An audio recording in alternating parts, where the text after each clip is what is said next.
just kind of like, I think they call it in California, I'm a close talker. I like people kind of a little bit close, and like I said, we might have less people today, so we can. It's a beautiful day, and a couple of people said to me that they had other stuff going on, so we'll see how we go. Sometimes people wander in. I'm very Zen-like in my promptness. I know it's kind of unusual in the Tibetan tradition to sort of start right on time.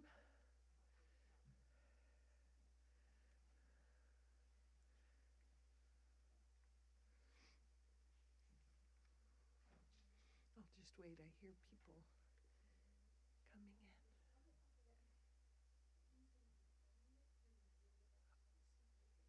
Oh, is he here? Okay. Well, no, I'll just see if there's any questions before we do a formal start. I didn't realize that the videographer, yes. So I knew there was going to be questions. I know very little about Vajrayana practice. Yes. I'm very interested in it, but I know it's kind of like esoteric, and I don't really know what kind of resources are available for people who want to like learn more. And Yeah. There are. It's meant. Sorry, I'm always like super on time. Sorry about that. I'm just starting with a couple of random questions before we start formally, so we're good. There's a really accessible book by Lama Yeshe called Introduction to Tantra, which I really recommend because it's the commentaries were the real commentaries on the practices we're only really supposed to study after having had tantric empowerment. So then there's this catch-22 of how do you know whether or not you should even engage in that. So there are some very kind of general things about kind of the reasoning behind it and what it's all about just in a very general way. And that's a great book, just Introduction to Tantra by Lama Yeshe. It's a classic, super clear explanation of just kind of why Vajrayana, answering that question. Because we say that Vajrayana is not a whole separate vehicle, it's just a subset of specific techniques within the Mahayana. So it's not like, sometimes you'll hear this like Hinayana, which is a terrible word, don't ever use that word. Hinayana, Mahayana, Vajrayana, as if they're three separate vehicles, but that's not actually accurate. The Vajrayana is a specific kind of techniques under, the umbrella of the Mahayana, or just under this umbrella of the wish for full enlightenment for the benefit of beings. And then there's certain meditation techniques that are called Vajrayana practices. So, yeah, but I think that book by Lama Yeshe will help clarify a lot. I'm trying to think of other, there's other kind of general teachings, but yeah, that one's just so brilliant. I think that would be a good one to just check out. And like I said, it's edited in a way that makes it not at all any of the esoteric things that you're not supposed to study before you engage in those practices at all. I know there's like a lot of like initiation kind of stuff. Yeah. Do we have like access to those resources like in the States, or is that something that's more? Oh yeah, no, they happen quite a lot. In fact, I think, wasn't it did Ling Rinpoche do an empowerment when he was here just in September? White Tara, yeah, so it happens right here at Kurukulla. Yeah, and there's different levels of Vajrayana empowerments that involve different levels of vows. Not all of them involve the tantric vows we were talking about yesterday a little bit. Some of the lower, what we call the lower classes, there's 4 classes of Tantra or Vajrayana, and the lower ones involve refuge and Bodhisattva vows. All of them involve that. But some of them you can just take as a blessing. Some of them you can attend and not actually take it as an empowerment with all the vows and commitments, but just take it, it's called as a blessing, so you can be present and just kind of participate just for some kind of imprint on your mind, even before like formally taking the vow. Yeah, good question, yeah. Morning. All right, the diehards of the Bodhisattva Vows class, good for you, even on a beautiful Saturday morning. So let's take a minute just to set our motivation.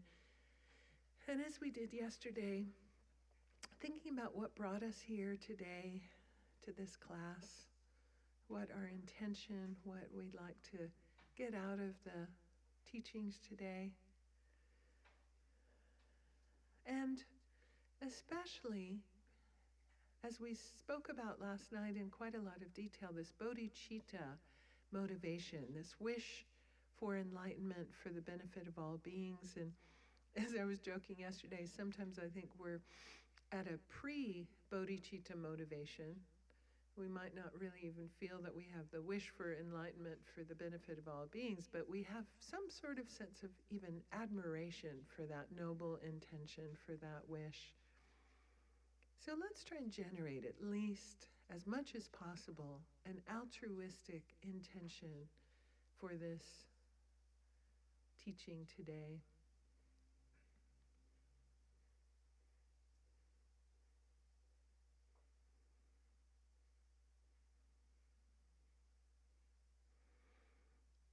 And then we'll do the refuge and bodhicitta verse on page 9 of your white prayer book that you have on your table. We'll recite that together in English.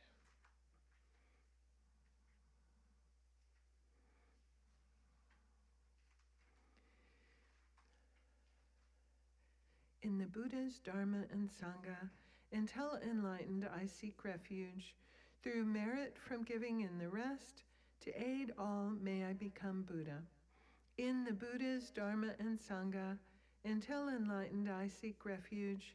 Through merit from giving in the rest, to aid all may I become Buddha. In the Buddha's Dharma and Sangha, until enlightened I seek refuge. Through merit from giving in the rest, to aid all may I become Buddha. Okay, so we'll just review a little bit kind of the context that we were setting last night for our study of the Bodhisattva Vows. And so we looked at the 3 levels of the Lam Rim and said we've got the 3 kind of levels of capacity of Lam Rim practitioners. We've got the wish to be reborn in upper realms next life, right? Which, already, as we said, is not mostly where we're coming from. Mostly we're like, I just kind of want some peace of mind, like tomorrow. Today would be nice too. So, we say, strictly speaking in Buddhism, and I remember when I heard this, I thought, gosh, that's so unfair. In the very beginning, we say, it's not even a Buddhist motivation to want any results in this life at all. And I remember when I heard that, I was like, well, that's kind of not fair and kind of discouraging. And isn't it okay to still kind of want a happy this life? And then, Lama Zopa's like, no. And I'm going,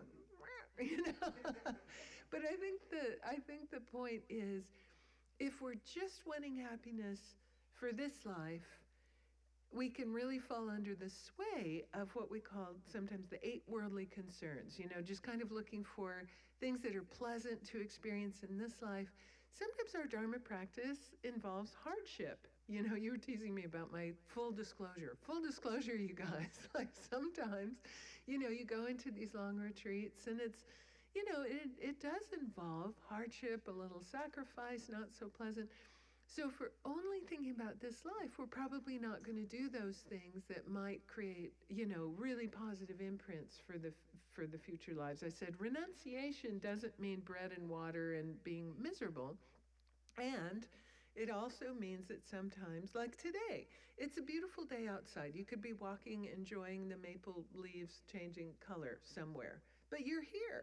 Right? So you have to sacrifice a little bit of just the temporary worldly pleasure for something higher, and greater that may not have so much of a short-term benefit, right? So, that is why we're encouraged not only just to be limited to this life, because sometimes you just feel like, well, it's just an imprint for future lives. I'm not really going to experience, and for those of you, a lot of you were in the karma class last weekend, we say, we don't always experience the result of that virtuous karmic seed in this life. So if we're only just thinking about this life, we might not do those things that we're actually creating imprints for future lives.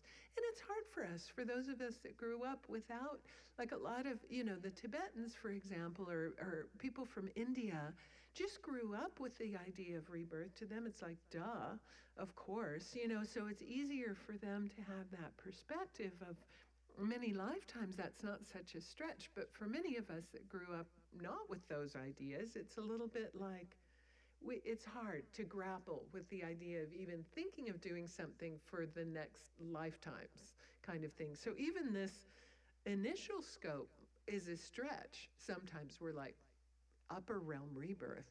I don't even sure I believe in rebirth at all. And to do anything to create, like, what is that, But a lot of my friends that have studied a lot in very traditional Buddhist countries, like, for example, one of my friends who's lived and studied a lot in Thailand, he's British, and he says, a lot of the attitude of the Thai, lay people is what he sometimes calls farmer's dharma. It's kind of like, oh, please, Lord Buddha, send rain for the crops. They're kind of relating to the Buddha a little bit as like a savior or a god that can, grant some boon.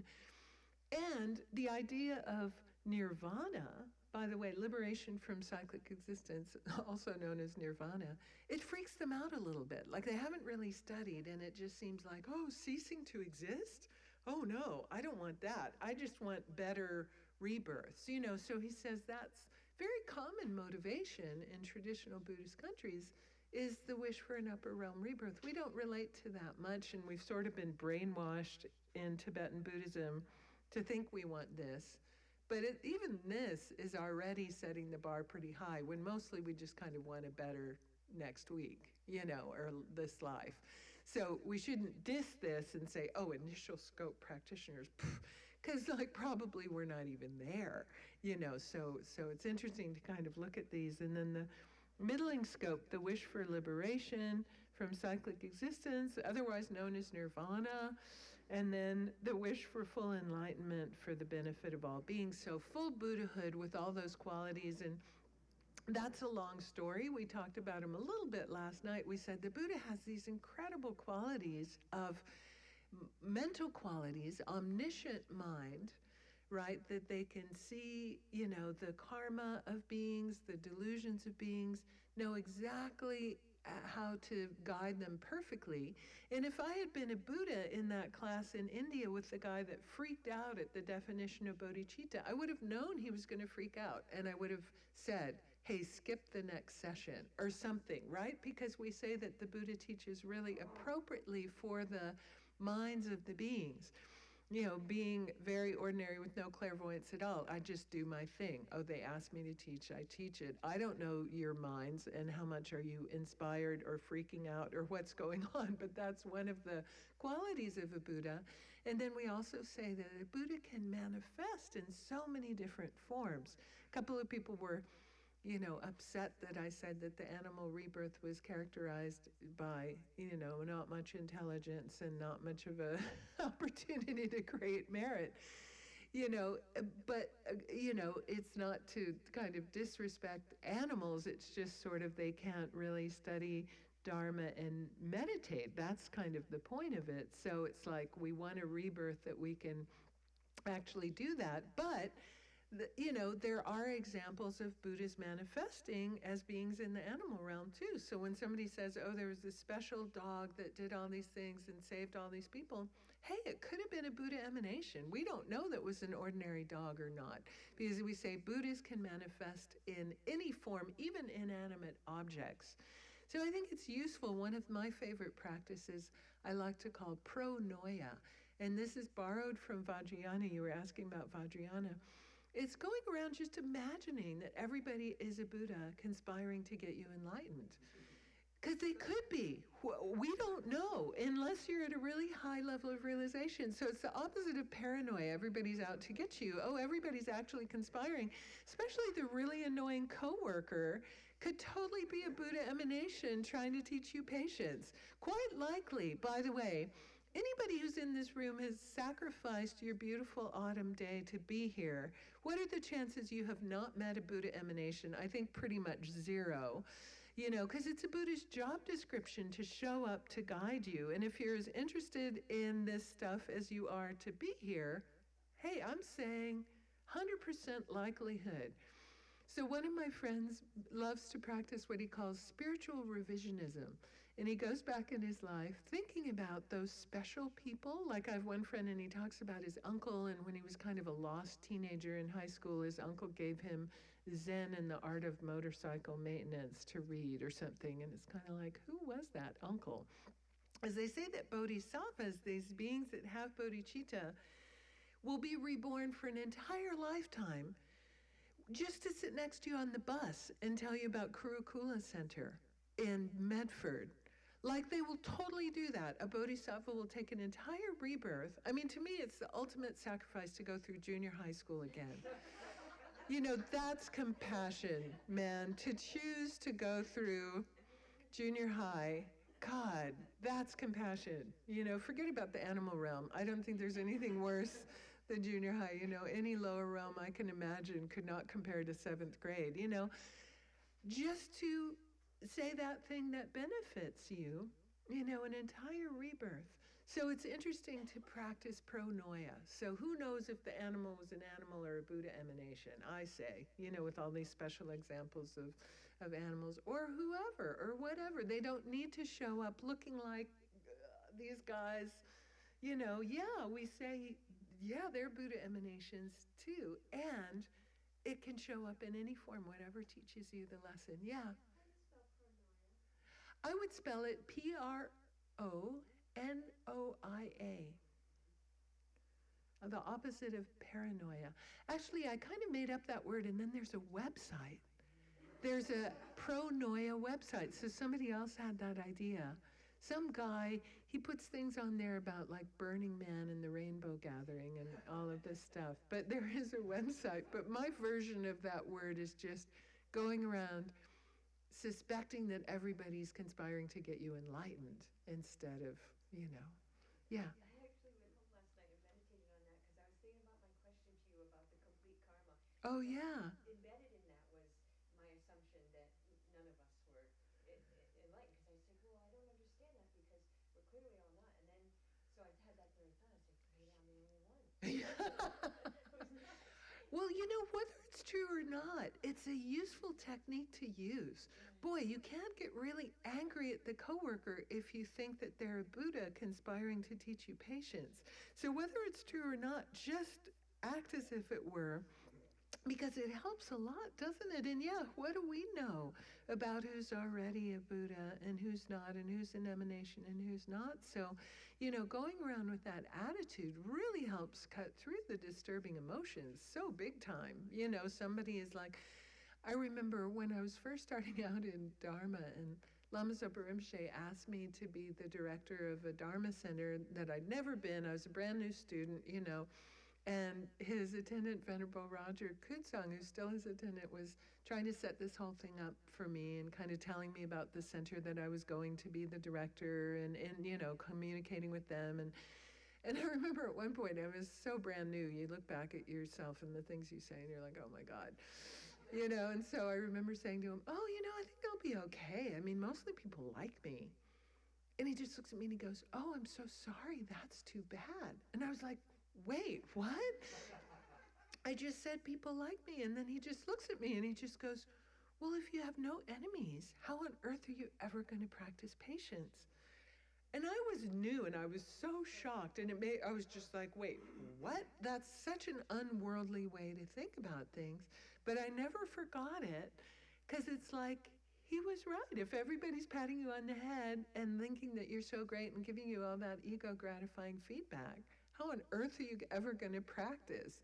So it's not like you just willfully try and tick people off so that they'll be your enemy, but like when they show up, you're grateful, because you go, well, without that, how could I ever practice? So who knows if they're not a Buddha emanation or not, you know? So so yeah, we can't have until we're clairvoyant, we shouldn't have the hubris thinking, oh, we know that everybody's ordinary at all. Yeah, Chris. And I apologize if you talked about this last night, but it seems like the initial scope is at odds with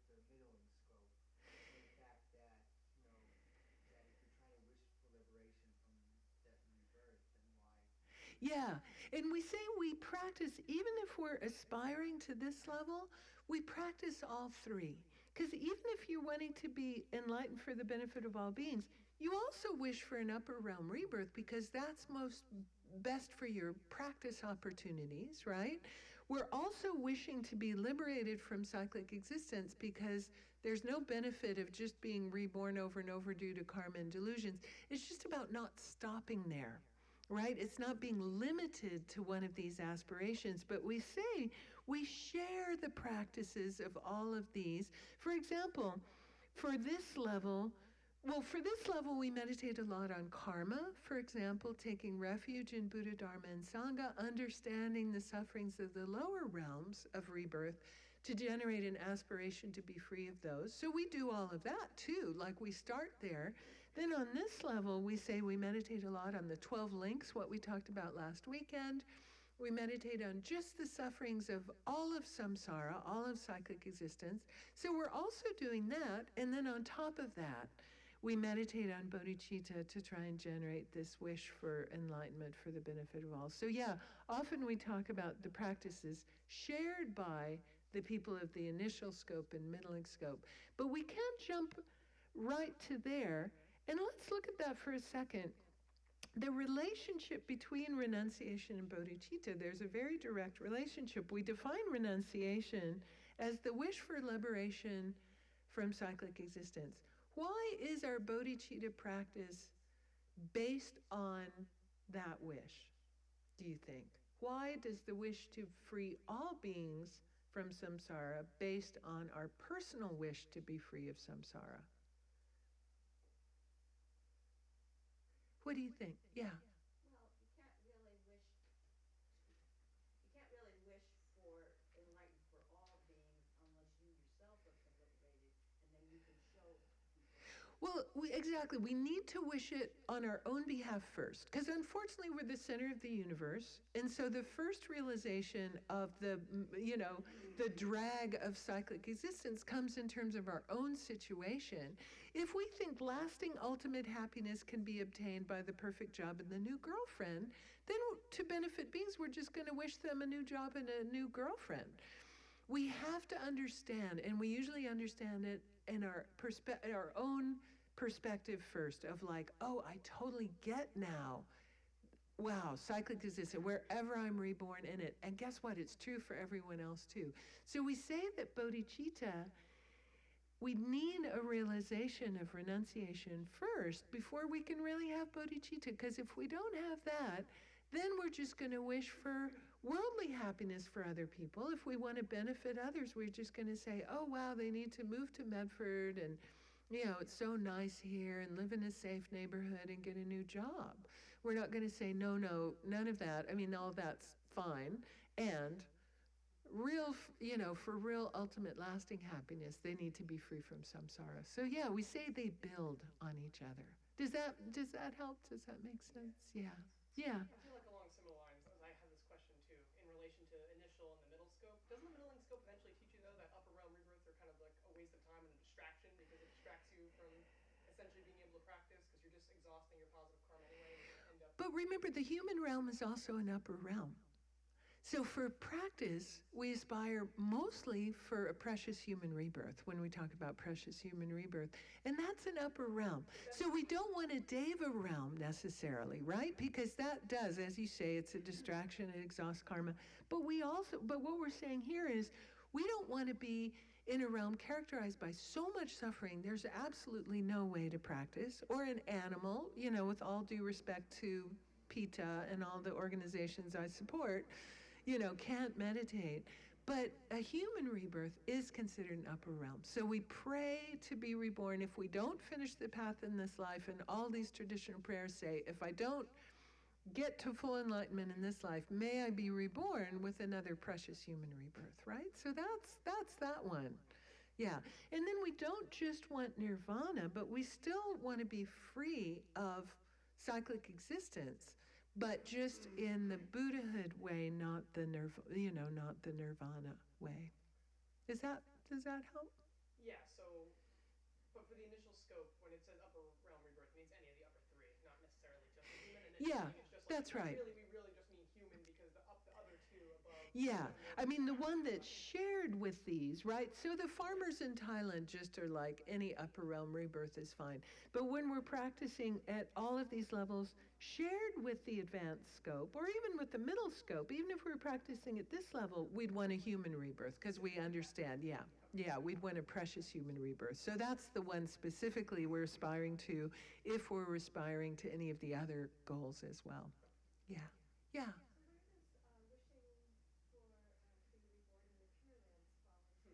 Yeah, that's said to be a perfect place to practice. That's more of kind of a Vajrayana story.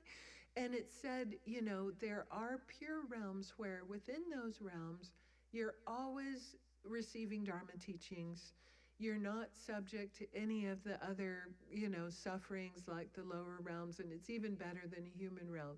So that's sort of more of a Vajrayana perspective, to wish for one of those realms of rebirth, which we do sometimes in those Vajrayana prayers, is to say, oh, I want to be reborn in Amitabha's Pure Land, even better than a human realm, but it's not considered to be a Deva realm where there's just all these sense pleasures that distract you from Dharma. It's said to be like even better than a precious human rebirth for practicing Dharma. Yeah. Okay, and then we talked about the definition of bodhicitta, the two levels: aspiring, the wish in the form of a prayer, and engaging, and this will become even more clear when we actually start talking about the vows. Then we had this really,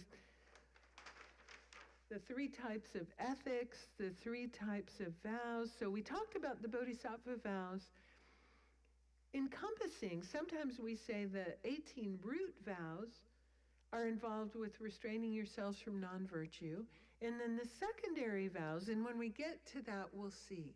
Many of the secondary vows relate to the 6 perfections, and then the last 11 of the secondary vows relate to benefiting sentient beings. And these are the engaging vows, not the ones we talked about last night, but we've got 64 engaging vows. And then that's where they fit in. And we had this discussion last night of which vows do you lose at the time of death? And we said we have the Bodhisattva vows and the Tantric vows go from life to life. We lose our pratimoksha vows, our individual liberation vows, at the time of death. And then somebody said, how does that work? It's said that vows are a subtle form, like an aura almost, so that when we take vows, it's an imprint in our mind, right? It's mental, but it's actually also a subtle energy that we have, right? And so somehow, for these level of vows, we take that subtle energy into future lives. For the monastic vows, we lose that. But it's interesting to think of vows as a subtle energy, and that's why it said it's so much more beneficial to actually take a vow, because sometimes people will study the Bodhisattva vows and they go, oh, well, I don't really need to take it as a vow. I'll just try and do that stuff. But it's said when we actually take any level of these as a vow, we get the virtue of that, good deed all the time, whether we're actively doing it or not. If we don't take the vow, and it kind of relates to this thing of this form, this energy that forms when we actually formally take a vow. For example, to just use an example from the pratimoksha vow, the vow not to kill. You can take a lay vow as a lay person not to kill. We also have a lot of monastic vows about not killing. So it said, if you don't take a vow, you only get the merit of not killing in those moments when you could kill, like slap the mosquito, and you refrain from doing it. That's when you get the virtue of not killing, without a vow. With a vow, you get the virtue of not killing 24/7, whether you're actively not killing in that moment or not. You're always getting the virtue. So that's a huge difference, right, in terms of the virtue. And I want to quote from Master Shantideva in the Guide to the Bodhisattva's Way of Life. He says, speaking of the Bodhisattva vows, when engaging bodhicitta, referring to the engaging Bodhisattva vows, is taken up in the form of a vow, then from that moment on, there is an unbroken stream of benefit. Merit will be produced at all times, even when one is asleep or inattentive. Okay, so that's one of the benefits of actually taking a vow versus just kind of trying to keep it. Also, when you take a vow, it can be purified. It also has a really strong imprint in your mind because we say we take a vow from a preceptor that we have a lot of respect for. Like, for example, when I got my monastic vows, I took my Bodhisattva vows also from a preceptor that I had a lot of respect. When I decided to get ordained as a nun, I was talking to Lama Zopa about who should I get ordained from, because I had a fear of disrobing, giving my vows back. A lot of Western monastics end up giving their vows back, and I'd had a lot of friends that had done that, and I'd seen it's hard. It's really hard. They kind of feel like a failure. I didn't want to do that. And so I was thinking, wow, if I take my vows from someone who's just like I have so much respect for, if I make a promise to someone that I just have a strong relationship and I have so much respect, much less of a chance I'm going to mess up. And in talking to Lama Zopa, it was like, oh, the Dalai Lama, like that'll be pretty powerful for my mind. Yeah, that'll do it. Because it's true, So the more respect, you've made a promise in front of somebody that you have that relationship with. Then when the opportunity to possibly break that vow comes up, this is going to be a stronger imprint in your mind than just, oh, I'm just trying to kind of do this because it's a good thing. So those are some of the advantages of vows. Yeah. Didn't you say that vows could also kind of be considered as like formally taking spiritual guidelines? Well, one of the kind of translations of the word that we sometimes translate vows is training guidelines. Yeah. So that's kind of a nice way of looking at it, especially when we get, because we can either, sometimes people err in the side of like jumping into something without really thinking it through and maybe not taking it so seriously, go, oh yeah, okay, I'm in the mood today and it's cool, but I don't have to really worry about this forever.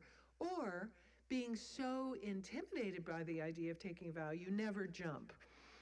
So there's a middle way between like either just being frivolous about it and just doing it because you have an opportunity and there's some cool lama that just came to Kurukulla Center and why not? And you're not really serious about it. And the extreme of like, because sometimes I find, even though I really urge people to really think things through and be kind of cautious, sometimes I have to nudge a little bit and say to somebody, well, you've been coming to teachings for 8 years. Maybe you could take refuge by now. Like, come on, make that next commitment, right? Because of the power of the vow, right? But looking at them as training guidelines, we're not expected to be perfect. There's ways to purify, and we'll look at all of that. We'll talk about all of that after we talk about the 18 root vows. How do we actually break our vows completely? There are ways we can damage them and renew them and so forth, and we'll look at all of that. Yeah. Yeah. So if I decide that I'm not going to lie, compared to taking a vow. Yeah. It's worse negative karma if you've taken a vow. Yeah. So it's kind of the idea that with the vow, that will refrain me from doing that negative action. Yeah. So it's more virtue to take the vow, and it's more non-virtue to break a vow you've taken rather than just doing that non-virtue without having taken a vow. So it is a toss-up. So that's why I say you do have to be serious about it. One of my first teacher, Kirti Sencham Rinpoche, I don't know if there's a picture of him up here. I know he was here teaching. He passed away a number of years ago. He would say, the attitude you should take is, take it seriously, decide you're going to do your best, and realize there will be times you're going to mess up, and then you resolve to purify. So that's it. Like, for sure, take it seriously, but don't be so kind of paralyzed by the magnitude of it that you're like, never go for it, because there are purification practices. So that's the thing. Because we realize how much virtue there really is from taking vows. It's like this subtle energy. And I've actually felt that. I remember when, the moment I got ordained as a nun, I could actually felt like I could feel that aura of the vow. It was almost like this palpable feeling. And sometimes we feel that, like when we do that thing, you're just like, whoa, wow, it just does. It feels really different now. So there's a lot of advantage to that. Yeah. I won't scare you by looking at this flip chart page of all of where it comes from. We'll just leave that for now. So let's start looking. Oh, and then the last thing we did was look at, and did you get a booklet, Chris? Okay, there's some lying around. We had about 20. Did you get a booklet? There should be. Where are the extras? Because we had. Did you get one? Okay.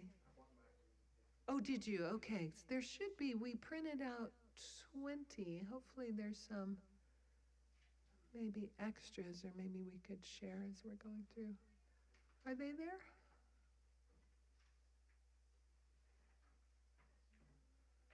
They should be kind of, okay.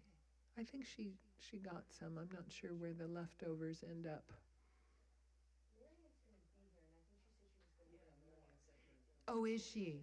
Yeah, and maybe they were all given away last night. Okay, well, maybe there's more coming, and maybe we could just share if somebody doesn't have as we're looking through. So we looked last night on page 5. So we said that there's vows of the aspiring level of bodhicitta, okay, aspiring bodhisattva vows. And that was these. And they're divided into the ones that are involved with guarding the vows from degenerating in this life. Hey, good to see you. So, guarding the vows from degenerating in this life. And we had to develop inspiration. Sit next to someone, because there's a booklet and we're out, but we're getting more coming in. Sorry, I'm ordering you around and you just walked in. That's all right. I'll pay attention. Okay.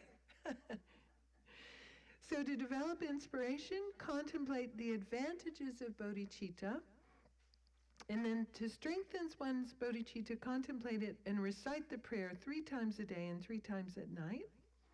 And then we had those verses. There's a verse here on page 6. Don't give up bodhicitta because of the mischievous deeds of sentient beings. And we told that story about Master Shantideva, who cut off his hand, because the guy asked him and then was disgusted that he handed it to him with his left hand. Work to accumulate the 2 collections of merit and wisdom. And then we had the second set, how to maintain and enhance your practice in future lives. And there was like 4 negatives and 4 positives. That's the opposite of that. Don't deceive your teachers, really a bad thing to do. And then the opposite, just don't deceive anybody, right? Be honest to all beings. Don't discourage people from practicing virtue, and then take responsibility for all beings to practice virtue. Really try and encourage all beings to practice virtue. Don't abuse a bodhisattva out of anger. And then, hey, we don't know who's a bodhisattva. Just don't be abusive to anybody. Don't discriminate among sentient beings. Don't put on an air of holiness when you really have an ulterior motive and you're not really sincere about helping others. And then the opposite of that was really being sincere about your actions to help others. Okay, so those were those. So let's start in with the engaging bodhisattva vows. So we've got 18 root vows, and then we've got 46 secondary vows. And so in your booklet, I'm going to be using a slightly different translation because this was the teachings that I got kind of before this booklet existed, but you'll be able to kind of follow along in the booklet. And so there's the first 4 root vows. Each one of those has 2 parts. So in a way, it's a little bit like almost like 8 vows, because each one has 2 parts, and we can transgress either one or the other kind of half of the dyad in a way. And so the first one, and there was a young man yesterday who said, the Geshe Tenli said, just worry about the first bodhisattva vow. And I was like, well, that's interesting. Our class is going to be really short if we only have to go through that one. There's more to it, but it is really, really important. So the first one is about praising yourself and belittling others, okay, out of a motivation of wanting material gain or the praise or respect of others. So you're praising yourself and or, doesn't have to be both, disrespecting somebody else, belittling somebody else out of a wish for material gain or praise or reputation. Now, a lot of the context that the Bodhisattva vows are talked about in the scripture when we study them is in terms of monastics or Dharma teachers or something like that, but they apply to everybody else. So the classic example would be, you're a Dharma teacher, right? And you want to get a lot of students respecting you and giving you offerings. And so you disrespect other Dharma teachers and say, oh, but so-and-so, they haven't studied much, and I've actually studied a lot more than they have. I'm not sure you should go to teachings by them because I'm not sure they know what they're talking about. And your motivation for saying stuff like that is wanting those students to give you a bunch of praise and material offerings and to kind of take it away from the other teacher. But obviously we can do this in life too. You don't have to be a Dharma teacher to want to praise yourself and disrespect other people to get, people often ask the question, what about work? Like, I want a promotion. I have to sort of sell myself a little bit, and I'm in competition with other people for the promotion. But it's really about praising yourself and disrespecting somebody else. If you do it in a realistic way, yeah, you want a promotion at work or you want to get a certain job, you're not going around don't go around undermining everybody who's in competition with you and bad-mouthing them behind their back. You can present your own qualities in a very truthful way, and that's okay, right? But it's about that exaggerated, like building yourself up and undermining other people, which really seems to be what the entire presidential campaign cycle is about this year. I was thinking about that this morning when I was looking at this vow and just going, wow, wouldn't it be great if politicians had Bodhisattva vows? Things would look really different, wouldn't they? Right? So it's like that. It's about building yourself up and disrespecting someone else out of a motivation of gain and reputation. So a couple of questions. Yeah, you had a question and then you still have a question, or did I answer it? Yeah, I was Your just hand thinking was... in regard to the first thing, and when you were talking about like disregarding other Dharma teachers because of the motivation that like you wanted more praise. I mean, even if you like had a positive intention, you still shouldn't do that though, arguably, right? And say like, well, I don't think you should like study from this. It's so, if you've heard that there's a teacher that teaches Dharma in a way that's incorrect, right? So if you have a relationship with a student, you've heard that there's a Dharma teacher that maybe teaches things in a distorted way that's maybe not so accurate, and you're afraid that student will be misled, then your motivation is really the benefit of that student, and then you just try and do it in a really skillful way. Like, it might be skillful to dissuade someone from, there's somebody super popular and they've, rented the big hall, and you've got a student that says that they're going to go see them, but you've heard maybe they don't teach the Dharma in a very accurate way. Very skillfully, without being disrespectful and bad-mouthing, you might want to say, well, just be cautious because I've heard certain things about the way that person teaches, and I'm not sure it's in accordance. So go ahead and go, but just check and really check in relation to the lineage of the pure teaching, something like that, right? But again, it's not because you're jealous and want the money that the other person's getting. It's about to lead your student into kind of the correct path. So have to do that super skillfully if it's a situation like that. Yeah. So it seems to me that praising self has to do with both pride and anger. Am I right about that? There's a different vow later on where the motivation is pride and anger. For this one, it's attachment to material gain and praise.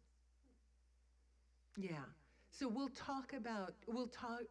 this is only vow number 1. There's a lot of detail in these vows. Yeah, and different motivations. Some of the ones, and that's a great point, some of the ones in the primary vows show up later on, very similar ones, but with a different motivation. They're considered secondary vows with a different motivation. So this is a verbal. It needs to be verbalized. It's not mental. It's not a thought. Yes, yes, great point. In order for you to, do this one, you need to speak words that the other person understands. Yeah, so it needs to be a verbalized one, not just your thoughts. We'd be sunk if all these things, right? But yeah, you actually have to verbalize this one. And either praising someone or criticizing someone, either one of those halves breaks the vow. You don't have to do both things. So you can either be praising yourself or criticizing, or both. You don't have to have both in order to transgress the vow. Okay? Any other questions about that one? Yeah. Well, I don't know, maybe we'll get to this later on, but what's the difference between transgressing and like breaking? Yeah, we'll talk about that. We'll talk about that. So sometimes maybe until we get to that point, I'll just talk about transgressing, because to break the vow you need certain very serious conditions. But you can transgress it even without all of those serious. So you can damage your vow, but not break it. But maybe I'll use the word transgress for the moment until we go into all those details. Okay, so this next one is not giving someone Dharma teachings or material assistance. So again, it doesn't have to be both. It can be either one. So not giving someone Dharma teachings or material assistance. And now the conditions for this one is that person must have a serious problem. They don't have anybody else to go to, and they make a direct request to you, right? So it's not just every fundraising appeal you get in the mail, you have to give to. But this is somebody who actually really needs help. They appeal to you, and they don't have other resources to go to. And just out of miserliness, and you have what they need, and you have enough, it's not going to make you starve. And just out of miserliness, you say no. That's breaking this one. Now, if they ask you for something that's harmful to them, drugs, weapons, something like that, yeah, it's okay to say no. This is something they really need for their sustenance, and they're appealing to you directly.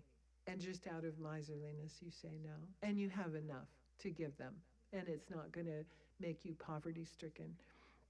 Now, the other half is Dharma teachings. And this is just, again, out of a sense of miserliness, because you want to be the know-it-all in terms of Dharma. You don't share books, notes, explanations with other people out of a sense of miserliness. Oh, I went to the class and you didn't bother to come, so I'm not going to tell you because now I'm going to be the expert in the Bodhisattva Vows and I don't want you to be, kind of thing, right? So that sense of miserliness. Now, if you don't know the Dharma that they're asking you to teach, much better to just say, I don't know. Don't just make stuff up. Right? So it doesn't mean that. It means that you actually know, or you have the resources that they're directly asking for, and just out of a sense of miserliness, you just refuse to help them. Okay? So again, a direct request. In Lama Tsongkhapa's commentary, he says, a suffering and friendless person in need of help who has no one else to turn to and whose request is genuine. So that's the condition. So you can see, if you're trying to live your life out of this place of being of benefit to all beings, and then someone who knows you, who requests you directly, and you can help them, and you just say no. Again, looking at all of these things in terms of how they support or don't support that sort of bodhisattva shape to our lives. You've taken a bodhisattva vow, and by the way, these are for people who've taken the vow. Then you've signed on to that commitment to be of benefit to all beings, and then somebody comes to you and asks for help and you can do it, and you say no. What's that going to do to that sort of bodhisattva shape to your life? Okay, questions about that one? All right. And again, one or the other, either not giving Dharma or not giving material things. And then the next one, and I think in your booklet, maybe they didn't think we were going to do this. Not forgiving others for harboring a grudge and holding it even when they apologize. There's a second half to this that they didn't put in the book. Maybe they thought none of us were going to do it. Striking another person or staying angry when they try to explain and apologize. So any kind of physical harm is also included in this one, and holding a grudge even when they try and explain and apologize. And so in the commentaries, there's a specific example of this, and it says, it's talking about a bodhisattva being angry at another bodhisattva, and it says, bodhisattva becomes angry at another bodhisattva who then tries to calm them down and apologize for upsetting them.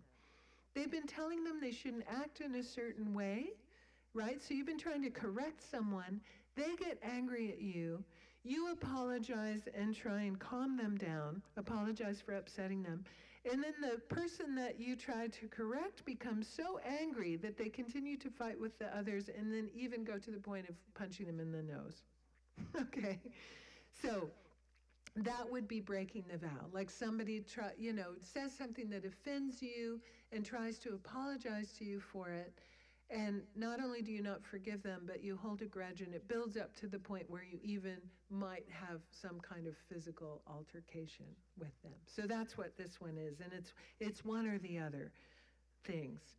Okay, so two aspects, like holding a grudge and then continuing, and your anger builds up to the point where you actually strike somebody. Okay? Any questions about that one? No, it's pretty straightforward. Hopefully we're not going to be punching people in the nose. Not all my students show that restraint. And then the fourth one, rejecting the Mahayana teachings or teaching false teachings. Okay?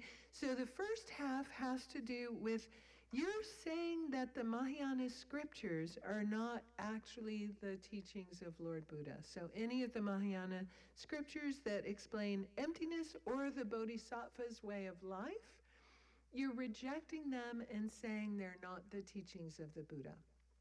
So it's rejecting the Mahayana. And there was a question last night from this woman who was here, and she goes, shouldn't we just study the Pali Sutras, because aren't those really the only words of the Buddha?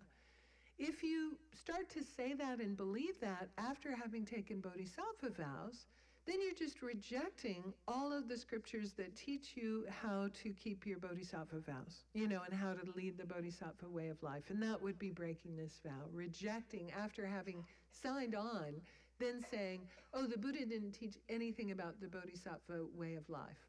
This bodhicitta thing was just made up later, by somebody else, but those aren't the words of the Buddha. So that would be breaking this vow, because that sort of really seriously undermines, doesn't it, like that whole focus to your life. And there's a lot of debate, which ones are the words of the Buddha, which one, you'll hear all kinds of different things, but if you've already, signed on and really committed to this way of life, to then reject the teachings by saying they're not the words of the Buddha, or the second one is teaching false dharma, making up your own interpretation of the teachings and teaching it as dharma. And in order to do this one, you have to know that you made it up, prefer the teachings that you've made up, and teach it to someone else as the true dharma teachings and encourage others to accept it. And the main disturbing emotion here in mental affliction is ignorance. And Lama Tsongkhapa says, a misleading teaching is one which leads to negative conduct or encourages people to engage in negative conduct. But some of the commentaries say just anything that isn't really the whole teaching of the Buddha that you're presenting as the Dharma. And this gets interesting in kind of modern, North America, because there are a lot of things that are, for example, started right here in Boston, mindfulness-based stress reduction, right? So John Kabat-Zinn, to work with people with chronic illness, took mindfulness techniques from Buddhism, borrowed these techniques from Buddhism that he taught with great results, right? To, decrease people's stress and chronic pain and so forth and so on. And I heard last year there was a Buddhist Teachers Conference at Omega Institute, and I went, and John Kabat-Zinn was there. And one of the topics that we were talking about at that Buddhist teachers conference was mainstreaming mindfulness. This whole idea of teaching mindfulness, widely, and not teaching it all within the context of Buddhism. And I heard, not from John Kabat-Zinn, I'd heard from somebody else, and I don't know how true this is, but it sounds like something he would say. I heard that John Kabat-Zinn, after he developed his mindfulness-based stress reduction class, took it to His Holiness the Dalai Lama to get His Holiness blessing, explained the whole thing to His Holiness and the results from MIT and all of this stuff. And I heard His Holiness said, "Oh, fantastic, great, so beneficial, but just don't call it Buddhism when you teach this thing."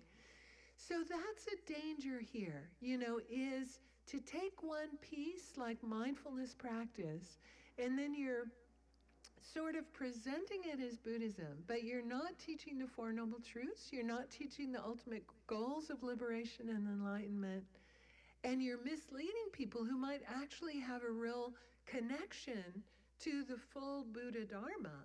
You're misleading them because they think, well, that's all there is to it. The Buddha just taught me how to be, stress-free and calm. Whereas the Buddha taught liberation and enlightenment. So it's cheating people in a way. And not that John Kabat-Zinn is doing that at all, because it was nice to hear from him directly. And I think there can be that, misunderstanding. Also, sometimes teachers don't want to say the hard thing. And so they can water down a little bit the challenging parts of Buddhism. As you may have noticed, those of you who've now known me for 10 days, I don't mind saying the hard thing and being challenging. But, sometimes, you get a lot more people in the room if you don't push their buttons and say things that might be challenging. And so sometimes that can happen. So we've got to be really careful, I think, as Dharma practitioners, even when you're sharing stuff with your friends, or as Dharma teachers, definitely not to do that. So it's a danger, and it maybe has happened, already. So that's the kind of thing that actually, because then you're cheating people who really have that interest in the Dharma, that aspiration, and that, kind of karmic imprints. You're sort of cheating them out of the full story. So that's hard. Any questions about that one? So those are the first four. Super important, these four. Master Asanga talked about those in the Bodhisattva levels. He explained these four, and then he said, oh, and then just the rest, you can find them in the sutras, So luckily, Master Shantideva did that for us, comb through the sutras to find the other vows. So we'll do a couple more, and then we'll take a break. So the next one, stealing the belongings of the three jewels. And so these are anything offered to, for example, even images of the Buddha. We say that images of the Buddha represent the Buddha jewel, the enlightened beings. Offerings placed in front of Buddha statues, placed in front of stupas, which represent the enlightened mind of the Buddha. Anything offered to a monastic community, for example. Taking any offerings that are, offered to any of the three jewels. Now, the statue doesn't know, but the Buddha knows, and you know. And that's the most important thing. It creates a really bad karmic imprint when you just steal anything that is, offered to one of the three jewels. I saw this happen in India once, and I was completely horrified. It was under the Bodhi tree. And this thing that happens, it's really unfortunate in India. A lot of beggars dress up in robes during the pilgrimage season so that they'll get offerings, right? So you get these, monks that aren't really monks. I heard that happen in Times Square in New York too, going around, getting offerings. And whenever I hear about that, I was like, oh my God, that's such bad karma. To pretend to be a monk.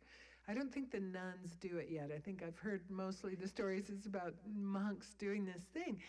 So once I'm sitting meditating under the Bodhi tree, y'all, like I'm in the holiest place of Buddhism meditating, and there was a big group of people from some, I think Singapore or Taiwan, I can't remember which country. They were doing this, big group of pilgrims that had all come together, and they were doing this puja, and they made these elaborate offerings right under the Bodhi tree at the stupa there. And I see one of these monks come up, and I'm like, okay, it might be a real one, I don't know. He stands in front of the table of offerings, opens up his monk's bag, and starts loading it up with the offerings, the fruit.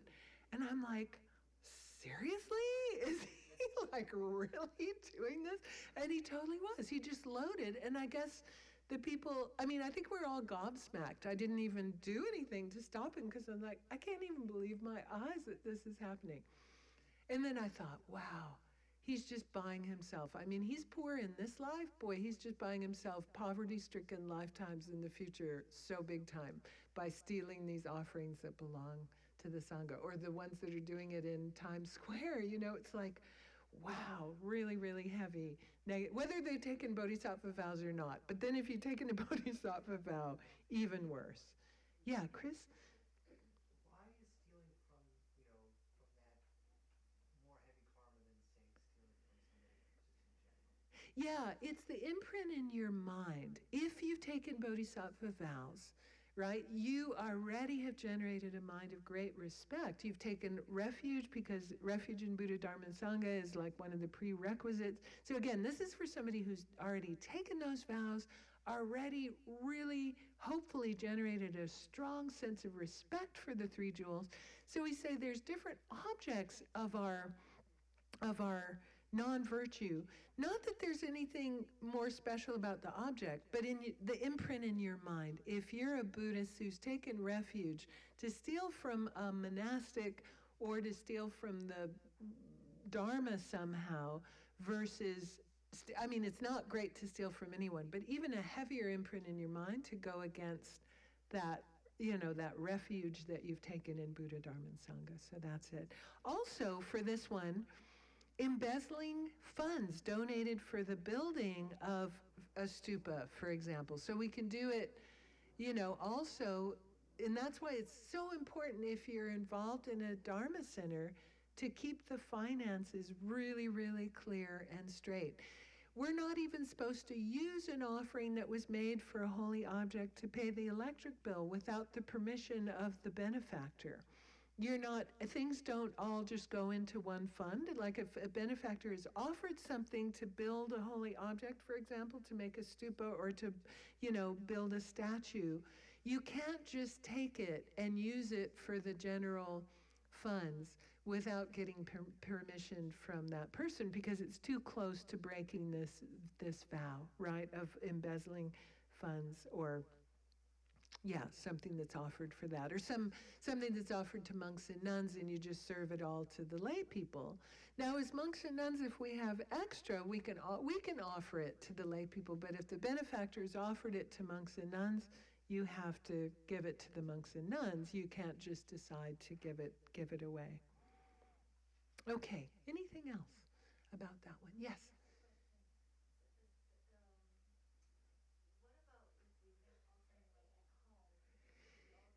Yeah.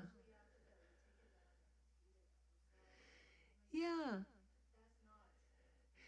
Well, what I've heard is when we're making offerings like food offerings on an altar, what I've heard a lot of times from a lot of different teachers is really better in your own home for your own personal offerings not to eat them yourselves, even when you take them off the altar the next day.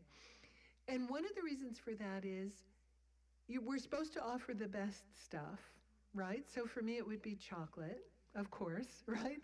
And there might be a danger when I'm making an offering to have a mind that goes, oh, I'm just going to get this tonight when I clean off my altar. And then it's not a pure offering.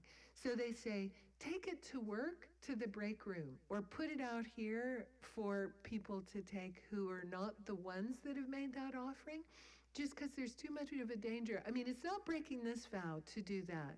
But what it is doing is there's a little too much of a danger. It won't be a pure offering because you know you're going to get it later. And for me, I don't even want to go close to that. So I take it in the center where I live. I take my personal offerings down and put them next to the tea station so the staff can have them. Because then it just keeps it much more of a pure offering. Yeah. Anything else about that one? Hi.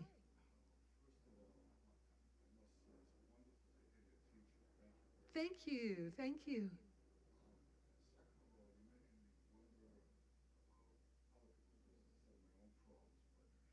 Yeah, just don't do that.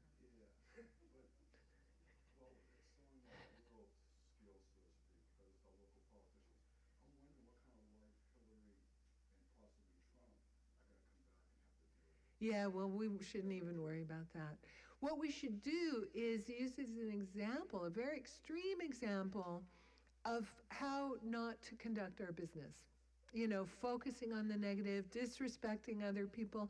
I mean, yeah, it's sad. It's sad. And I think what we need to do is really take it as an example. And also, for me, I just think, wow, supporting politicians who don't feel that they have to just disrespect each other in order to get votes. Like, what does the world come to? Like, where's anything positive that's going on with this thing? You know, and kind of use it as a mirror. I mean, that's what I find when I find fault with what other people are doing, whether it's public, private, whatever. One of the things actually that's helpful to do, I think, when we find fault with others, no matter what level it is look at it and say, well, my karma is actually creating the cause for me to be perceiving this in the world right now, to be perceiving this level of negativity. Use it as a mirror and go, is there any way at all that I still have an imprint of divisive speech, of talking about people behind their back, of sexual misconduct? And use it as a reflection, because we wouldn't have the collective karma to be having this experience if we didn't have that karma somehow.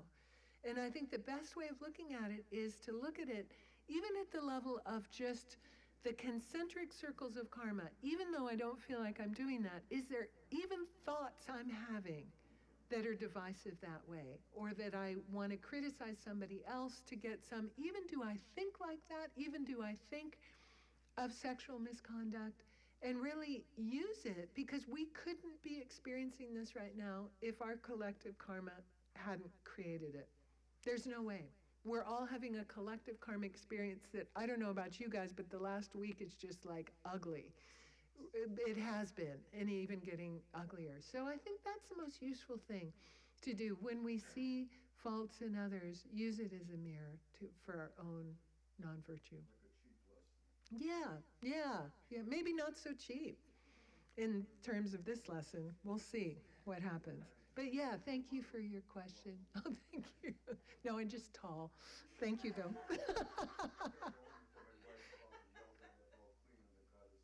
Okay, thank you. Thank you. Thank you. Okay, we'll do one more and then we'll take a little break. So, giving up the Dharma of the listeners are self-made Buddhas or the Mahayana teachings. So this vow doesn't refer to just the Mahayana teachings like the fourth one did, but any of the scriptures that refer to any of the paths, right? Any of the three vehicles. We talk about the hearers, which are the beings that are wishing for personal liberation, who actually have contacted the teachings of the Buddha. There's another kind of being we don't talk about much, solitary realizers or self-made Buddhas, and those are beings that have gotten teachings in past lives. They're reborn at a time where the Buddha's teachings don't exist, but because of the imprints they have from past lives, they're able to practice and attain realizations. But they don't teach. They're not wheel-turning Buddhas, right? But the hearers would be, like, for example, the Pali tradition that you know, the goal is that individual liberation. So it's disrespecting, disparaging, denying that they're the authentic teachings of the Buddha. And as we can see, like, we had all three of those levels, and we have to practice. We say the main practices of the hearers is the Four Noble Truths. Do we need to listen and study and practice the Four Noble Truths? You bet. We say the main teachings of the self-made Buddhas or solitary realizers is 12 links. We just spent all last weekend looking at the 12 links. So those are shared teachings. We shouldn't reject those. We shouldn't go, oh, I'm a Vajrayana person. I don't need to worry about ordinary morality and the Four Noble Truths. Not at all. So this is about denying, disparaging, And we also really need to be careful about any kind of sectarianism. When you hear somebody go, oh, I'm a Golukpa, so I'm not going to go listen to that Kagyu Lama. Oh, His Holiness the Karmapa. No, I'm a Golukpa. Come on. You got to be kidding me. So you can get that too, sectarianism, which His Holiness the Dalai Lama is just absolutely no place at all, in our practice. So be super careful about that, because this vow relates to that. You may have a path that works for you. That's awesome. You may have teachers that speak to you in a style of Dharma that's your thing. Fantastic. Go for it, and don't disparage other teachers and other paths, because they're just as appropriate for those people as your path is for you. Okay? Questions about that one? All right, let's take a break for about 10 minutes. Come back at 20 after, and then we'll carry on with the root vows and see how we go. Some of them are pretty straightforward. Some of them, need a little bit of discussion, but let's just have a break.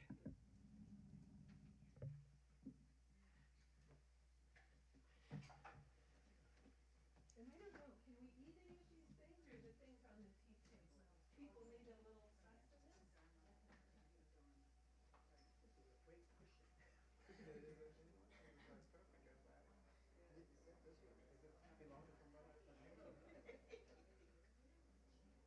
it's much better than those ones. I put the bag. Yeah, this one's really good. Does this belong to anybody? It's a great cushion. You didn't know that? You scored the best one? I didn't know. That was unfortunate. It's a really good cushion. It is a good cushion. I didn't think it made that much of a difference, but we use, I think, it's hard to go outside. You use that orange and you use a little Yeah, high on yeah. top. On top of that. Try on top These of are it. hard, right? Yeah. My ones at home aren't as hard. So. At home, I use 2 towels and roll them up and put them right into each other. Does that work? Perfect. Oh, wow, okay. 2 towels, roll it up. Oh, so I get this one and you're gonna go get the towel? No, I'm joking. I almost wanted to bring. You could. Yeah. It makes a difference though when you're back. Yeah. Thank you, really like trying to, I was like wondering, I was trying to balance my account and then, no, I completely like zoned out, no. We have to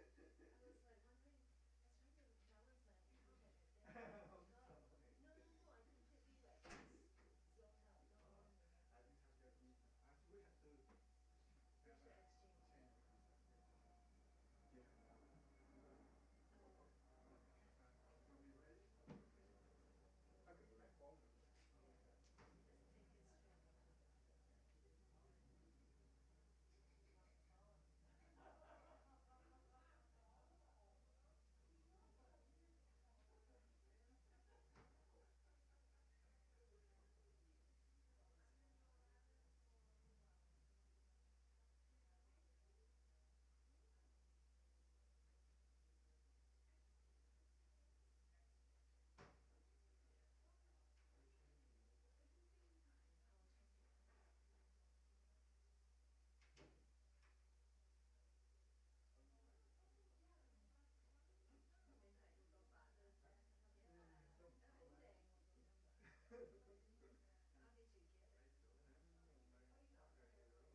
Oh, great. Thank you.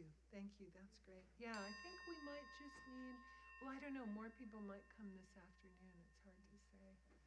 Sometimes mornings can be challenging. Yeah. Is it like a fallacy to not wholeheartedly accept everything in Buddhism, like from the outset? Because I mean, I struggle with like Yeah. things, certainly like kind of around like rebirth, like the whole Bardo intermediate Oh. state thing. I struggle with certain concepts like that that I don't really, I don't have an, obviously I don't have an experiential understanding of them. Sure. And Yeah, I'm trying to yeah. understand them intellectually, but like, is it? I mean, I don't know what the view is of that in terms of like Lord accepting Buddha that. would say it's stupid to accept all that stuff right off the bat. He said, check for yourself, really think it through. Don't have, I mean, it's interesting because I think the word faith is sort of a dirty word because we always think it equates to blind faith. But in Buddhist philosophy, we talk about three different kinds of faith, none of which are blind faith, which is not encouraged in Buddhism at all. And the Buddha said check. There's something we can check with our direct experience. There's some things that, there's plenty of evidence for, but we don't know directly through our direct experience, like rebirth, until we're at a high level of realization. We don't actually able to see our past lives and future lives. So you have to go with things like evidence kind of indicating that it might be possible. One of the things we talk also about 9 levels of doubt. And some is doubt, I know, 9 increments of doubt. Some is doubt leading towards the rejection of what's true side. Some is doubt leading towards, oh, it might be true or it might be valid, I just don't know 100% yet. And it's said, yeah, for a lot of this stuff, we hopefully have doubt leading a little bit towards the positive side of accepting. But, we just kind of, I was thinking, like, if it makes enough sense, you take it as a working hypothesis, right? One of the things that we're told not to do if something we struggle with a lot, like rebirth, excuse me, or karma, that we're maybe struggling with, one of the advices is don't make it an obstacle for yourself. If you're really struggling, maybe just put it on the back burner and say, okay, in time I might get some information that helps clarify this for me. But if it's at the point where you're just feeling like, oh, I think I have to just reject everything because I just can't figure this thing out, you just can't get off the fence about it and really decide, it's okay, just leave it to the side for the moment. Put it on the back burner. Take it out, examine it again later. Maybe there's some more information. I read this book that was kind of going around Buddhist circles. It was by a psychologist at the University of Virginia in Charlottesville called Ian Stevenson. It was called something like 21 Cases Suggestive of Reincarnation. And he'd done this as part of his psychological research, not a Buddhist at all or any kind of spiritual practitioner. And he'd gone around investigating these cases of these kids that had clear memories of their past lives. And it was like mind-blowing, amazing. Like you're just like, come on. I mean, some kid would be born. It was mostly in cultures where the culture accepted rebirth because then the kids were taken seriously. And once I was teaching a Buddhist class in India, and this one student we're talking about rebirth, and she just looked at me. And I was like, during the break, I was like, are you okay? What's going on? Because she just looked completely shocked, and she just goes, I was just thinking when you said that thing, she had her daughter when she was very young. She was like a teen mom. And so she said, my daughter and I kind of grew up together. We're kind of more friends than we are mother-daughter, whatever. They kind of had this very easy relationship. And she said when her daughter was really young, her daughter used to say to her, Mommy, don't you remember when I was the mommy and you were the baby? Come on, Mommy, you have to remember. And she was just insisting, like, Mom, don't you remember? And the student is like, oh, ha, ha, ha, isn't that cute? And then the minute I start presenting the Buddhist idea of rebirth, she's all of a sudden, oh my God, like, was she actually remembering? So, and some of it is really clear, like in this book. I had a friend when I was teaching in New Zealand, there was a Buddhist center in Auckland, and there was a Tibetan monk who was an artist who lived there. And he had this teacher who had gone to his village in Tibet a couple of years before, and he had been there, and it was like the high point of his life. So one day he's showing me pictures on the computer of his teacher going to his village, and we're sitting in front of the computer, and there was like 1 billion group photos of the Lama with every family in the village. And I'm like, poor Lama, I know what that's like you have to be with this and that. So there's a group photo of a family, and he goes, oh, that's my sister and her family, and this is my sister, this is her husband, these are the kids. I'm like, awesome. A couple of photos later, he's like, oh, and this is my sister from my past life with her family and the kids. And then I'm like, hold up, wait, whoa, what? What are you talking about?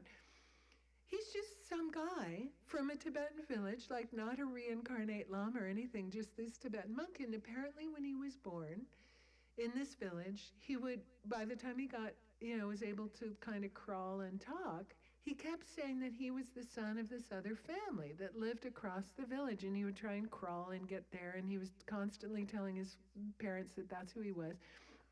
So they took him to the other family. He could call everyone by name.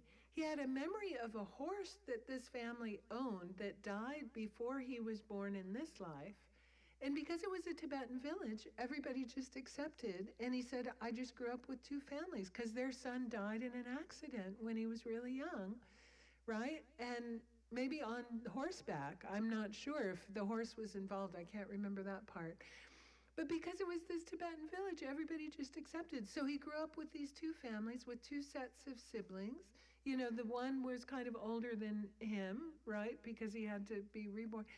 So yeah, it's interesting. So again, as Lama Zopa sometimes says about rebirth, there's no definite proof that it's not true, and a lot of evidence suggesting it might be possible. So I think that's a helpful attitude to have, and like I say, kind of take it as a working hypothesis, like check it out more. Does it seem to make sense? When you hear these stories, and like the story of His Holiness being discovered and all of these things, you go, okay, what's going on? What's the explanation for this if it's not rebirth? Yeah.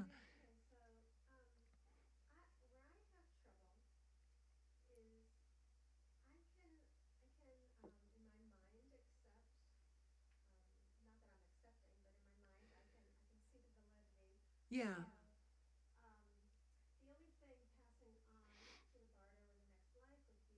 next life would be tendencies and tendencies, basically. Yeah. But then I have trouble thinking, and I can accept that for myself. I Mm. feel comfortable with that, thinking that this particular parent dies. Yeah. But then when I hear stories of people remembering past lives, I go, no, that doesn't fit into my understanding of only the tendencies. Yeah. Yeah. Well, it's the subtle mind stream, right? It's the subtle mind stream. And for most of us, because our level of consciousness, just because of the, development of our level of consciousness, just like you forget a dream when you wake up, we forget the past life when we wake up too. So we say memory can be carried along in that subtle consciousness too. But for most of us, even the shift between sleeping and waking is so severe that we don't remember what was happening in our dreams. So the shift from rebirth to rebirth is so much that we don't remember. But memory is carried along with consciousness too, right? So it's the karmic seeds, and then for most of us, no real clear memories, just these tendencies and propensities, right, from the karmic seeds.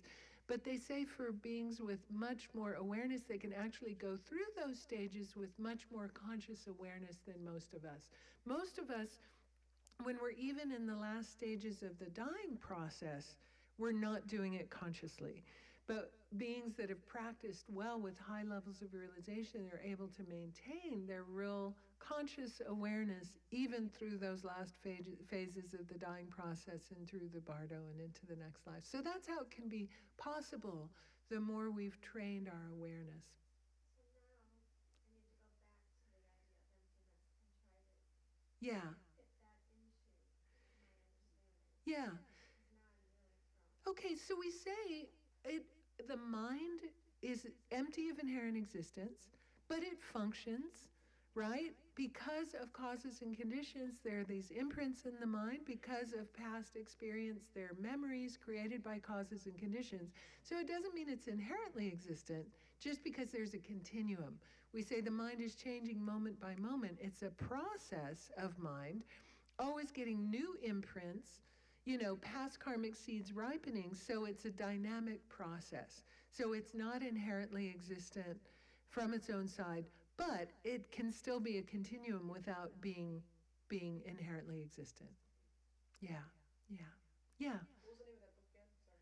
Sorry. Oh, I think it's 21 Cases Suggestive of Reincarnation by Ian Stevenson. And I heard there was a second book, and I don't know the name of the second one, but it's really fascinating. Yeah.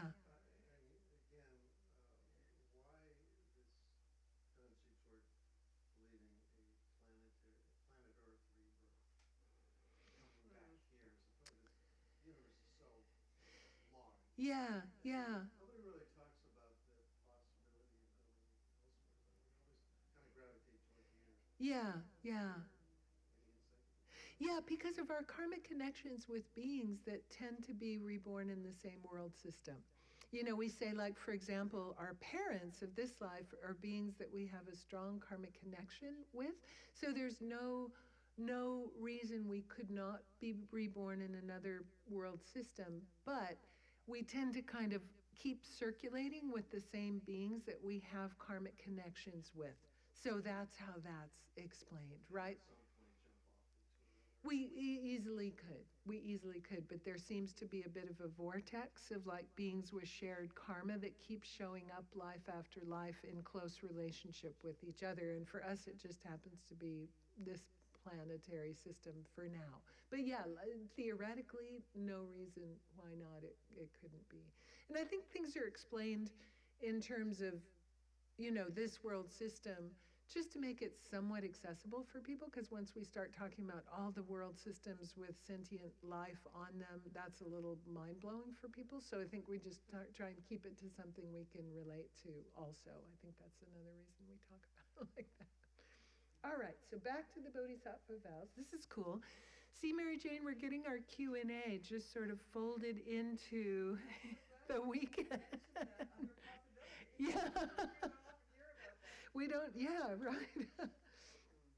All right, so we were up to number 6, so disparaging, denying all of the other teachings. Number 7 of the root vows, disrobing monastics or committing such actions as stealing their robes, so forcing monastics to disrobe. And this is one of the ones that when the Tibetan Lamas explain this vow, they go, we're kind of off the hook for this one, because you have to be in a position of power that you force monastics to either break their vows or, give up their robes. For example, during the Cultural Revolution in Tibet, like this was happening big time, right?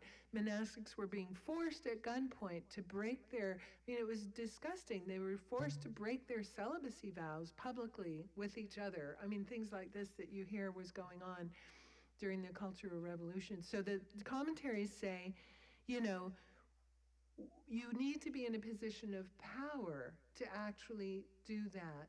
It happened also in Japan, the history of the Zen tradition. There was a certain emperor that the monastics were getting so powerful that he actually kind of forced them not to get ordained according to the monastic vows from the time of Lord Buddha, which is why in Japan, the Japanese Zen, are they priests, are they monks? They don't keep the monastic vows laid down by the Buddha. They get married, they drink alcohol, they do these things. So there's this sort of ambiguous status, and that was because, from what the story I heard, an imperial decree, because the monastics were getting too powerful.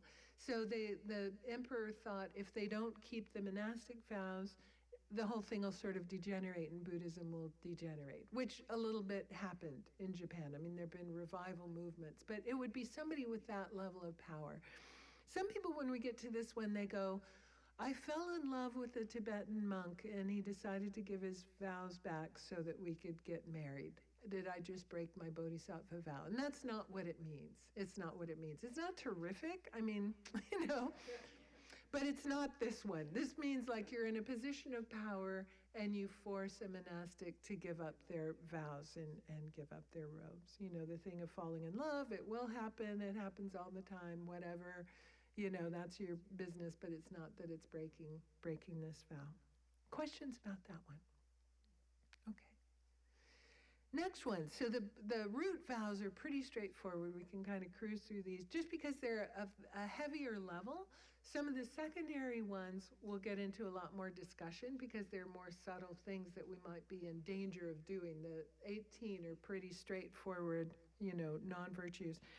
So the 8th one, committing any of what's called the 5 heinous crimes. Sometimes it's called the 5 acts of immediate retribution, that if we do them, our very next rebirth is going to be bad. Not good, because they're so heavy. And it's killing your father, killing your mother, killing an arhat, which is a being that's attained liberation, right? That's a vocabulary word for a being who's liberated. Causing a schism among the monastic community or trying to harm a Buddha. Now, strictly speaking, the last 2 could only happen in the lifetime of the historical Buddha. So strictly speaking, the last 2, it was actually trying to harm the historical Buddha Shakyamuni or causing a schism in the monastic community of the Buddha's followers. And his cousin, Devadatta, did both of those things. He tried to get a wild elephant to charge the Buddha, and then he threw a rock down the mountain to try and, you know, squash him. I mean, he was really out to get Lord Buddha. And then at a certain point, he set up his own monastic community with stricter rules. That was interesting. He said the Buddha was too lenient in his monastic code, so Devadatta, the Buddha's cousin, set up his own stricter monastic rule and got a lot of the Buddha's followers to go join him. So that's that schism that they're talking about. So that's, strictly speaking, what you need to do to do one of these things. It needs to be the monastic community, and it needs to be setting up your own alternative sort of monastic code and trying to get people to follow it. Now, this doesn't mean, but there's things that we can do that are close to this, right? So it's not the actual, strictly speaking, the vow. But we do have to be careful about, you know, being divisive in a community. It doesn't mean you can't leave a teacher if you feel like maybe that teacher is no longer your cup of tea, or if they're doing something that you can't quite agree with. It's fine to go ahead or leave a, you know, Dharma community that you feel like you've gotten enough. That's not considered creating a schism. But if you're setting up an alternative thing and trying to really split people, that's what this is talking about. Okay? So questions about these? Again, pretty heavy. Hopefully we won't be doing this kind of thing. And then number 9, wrong view.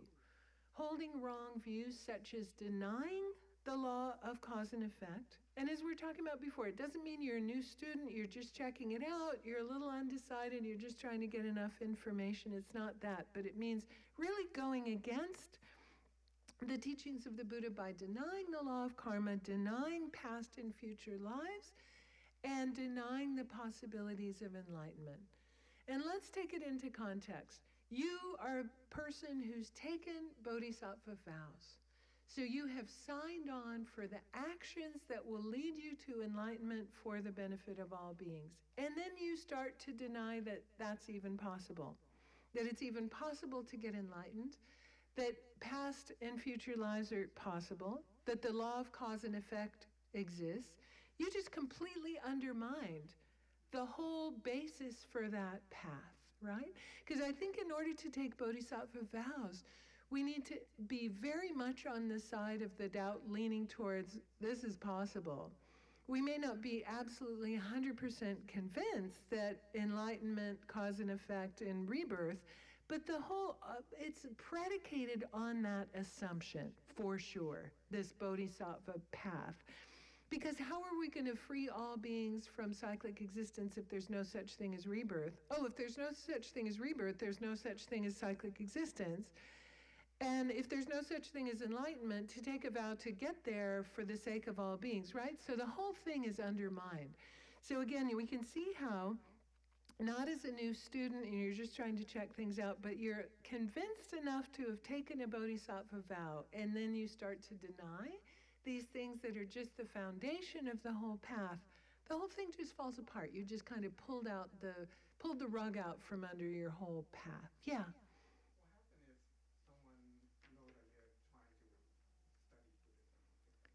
Yeah. And you're a beginner. You're not able to Yeah. explain everything, and they constantly, challenging you. Yeah, yeah.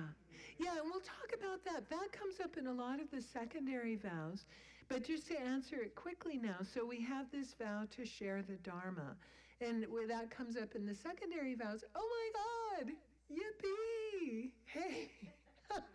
Oh no! Yay! These are my really good friends from California that are visiting Dumcho this weekend, and he promised he'd bring them by. And you're just in time for lunch in about 45 minutes. Judith, why don't you bring a chair? There's a speaker there and a speaker there. And if you bring a chair over here.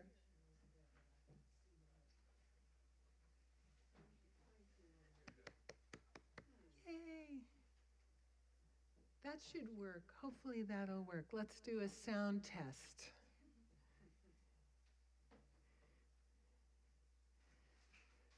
How is that? Is that good?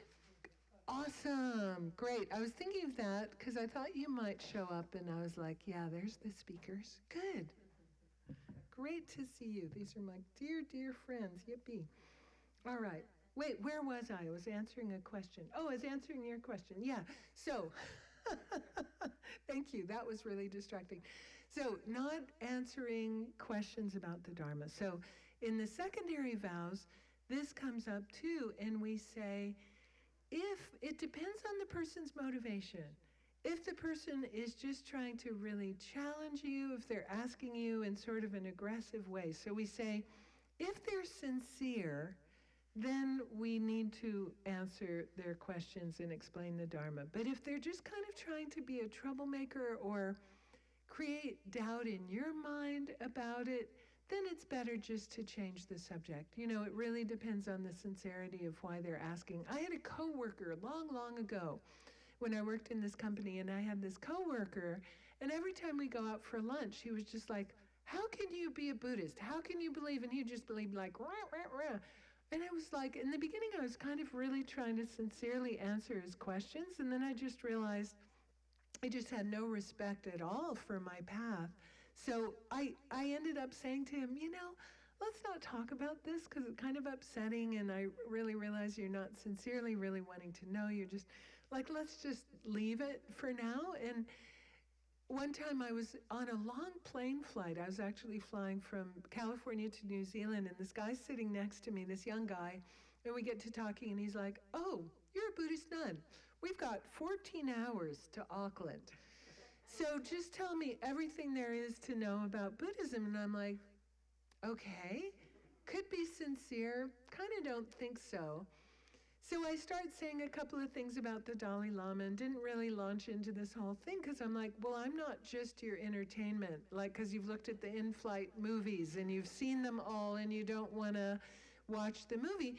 And sure enough, he just lost interest, and then he put in his earbuds and pulled his hat over his face and fell asleep. And I'm like, okay, I didn't really need to do that because it wasn't really sincere. So we gauge the sincerity, I think, often of the person. If they're just kind of trying to pick a fight, gauge the sincerity and then maybe just talk to them and just go, wow, this is not really the conversation I want to be having.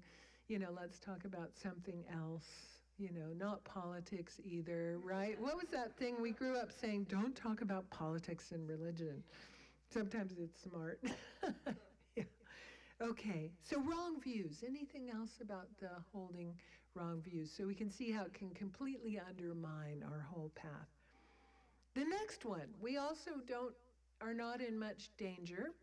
Destroying a city or a country or a town by some means because we have the power to do it. So again, One way of doing it is by black magic. Milarepa did that, caused hailstorms and destroyed cities and all of this, or, through some kind of force that we can do it. And this is really about not things like war, because that's trying to harm beings.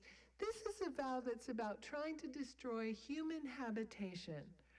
So it's not about destroying the environment. It's not specifically about, which is not terrific either, but that's not what this vow is about.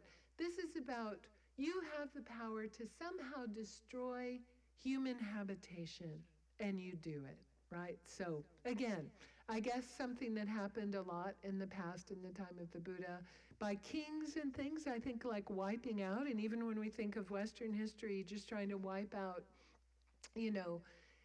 Aleppo, right now, like bombing a city like that. If whoever is doing that had Bodhisattva vows, they'd be breaking this one. Luckily, most of us are not, in a position of power to be able to do something like that and destroy human habitation.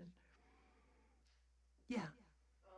So where does the whole black magic thing come from? Because I hear that very rarely, and I see that very erratic. Yeah, in Tibet, I mean, in many traditional cultures, there's an acceptance that there's such a thing as, powers that you can develop that you can use for good or for ill.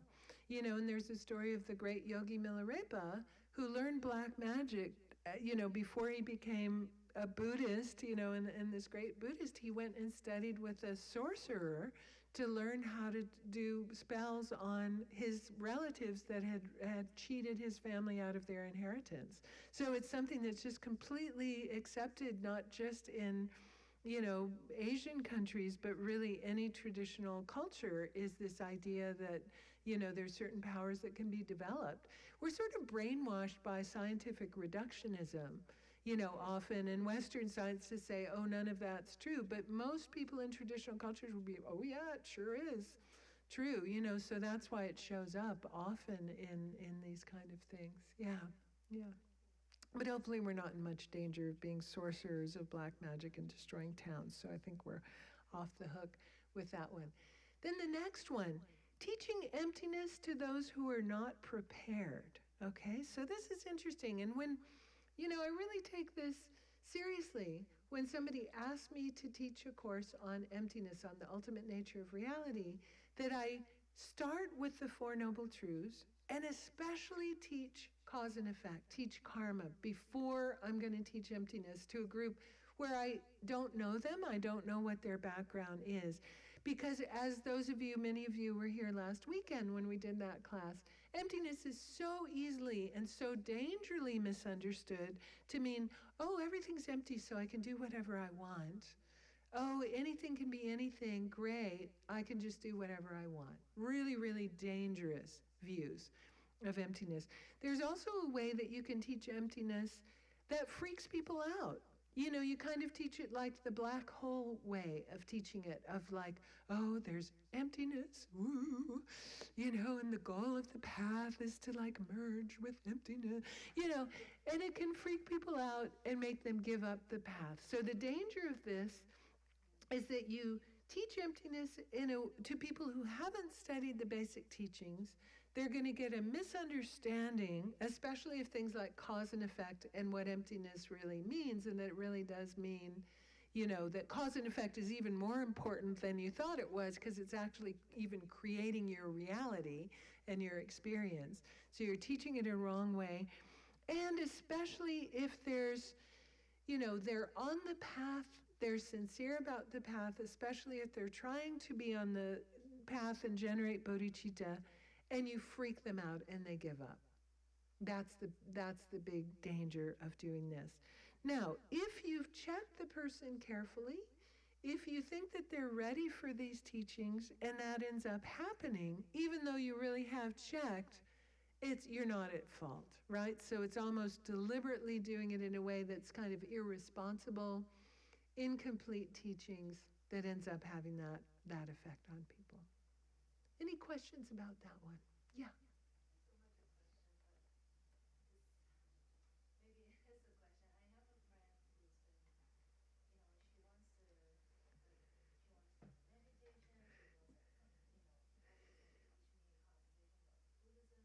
Yeah. That's normal. And she has a lot of trouble in her life, trouble right now. And I just say, like, do some mindfulness that would, as a start, do yoga, that's good for you. But many times, like, it's like, but she just won't take the next step, or, she'll come check it out. Yeah. But, and then it got to a point where that sort of happened, like, she would challenge, not purposely challenging me, but try to like ask a lot to the point Mm. where, I mean, this comes in where to bring in some Yeah. more advanced concept, Yeah. and want to understand it, like want to understand it right away. And I'm saying you really should go and maybe check out, learn from a qualified teacher, Yeah. and take it slowly, and find out for yourself what's right for you. Right. But I Right. invited her to come here and say, but you need to check it out for yourself and see what is the right, who you resonate with, and so Yeah. Yeah. initially I tried to like help because like I'm so eager to help her. Right. Right. But Right. it got sort of like, that's when I pulled back, like, what if I'm not like I'm not, I don't even know if I'm Yeah. doing the Yeah. right thing. If the more I know about this, then I'm like, oh no, like did I give the wrong teaching or things like that.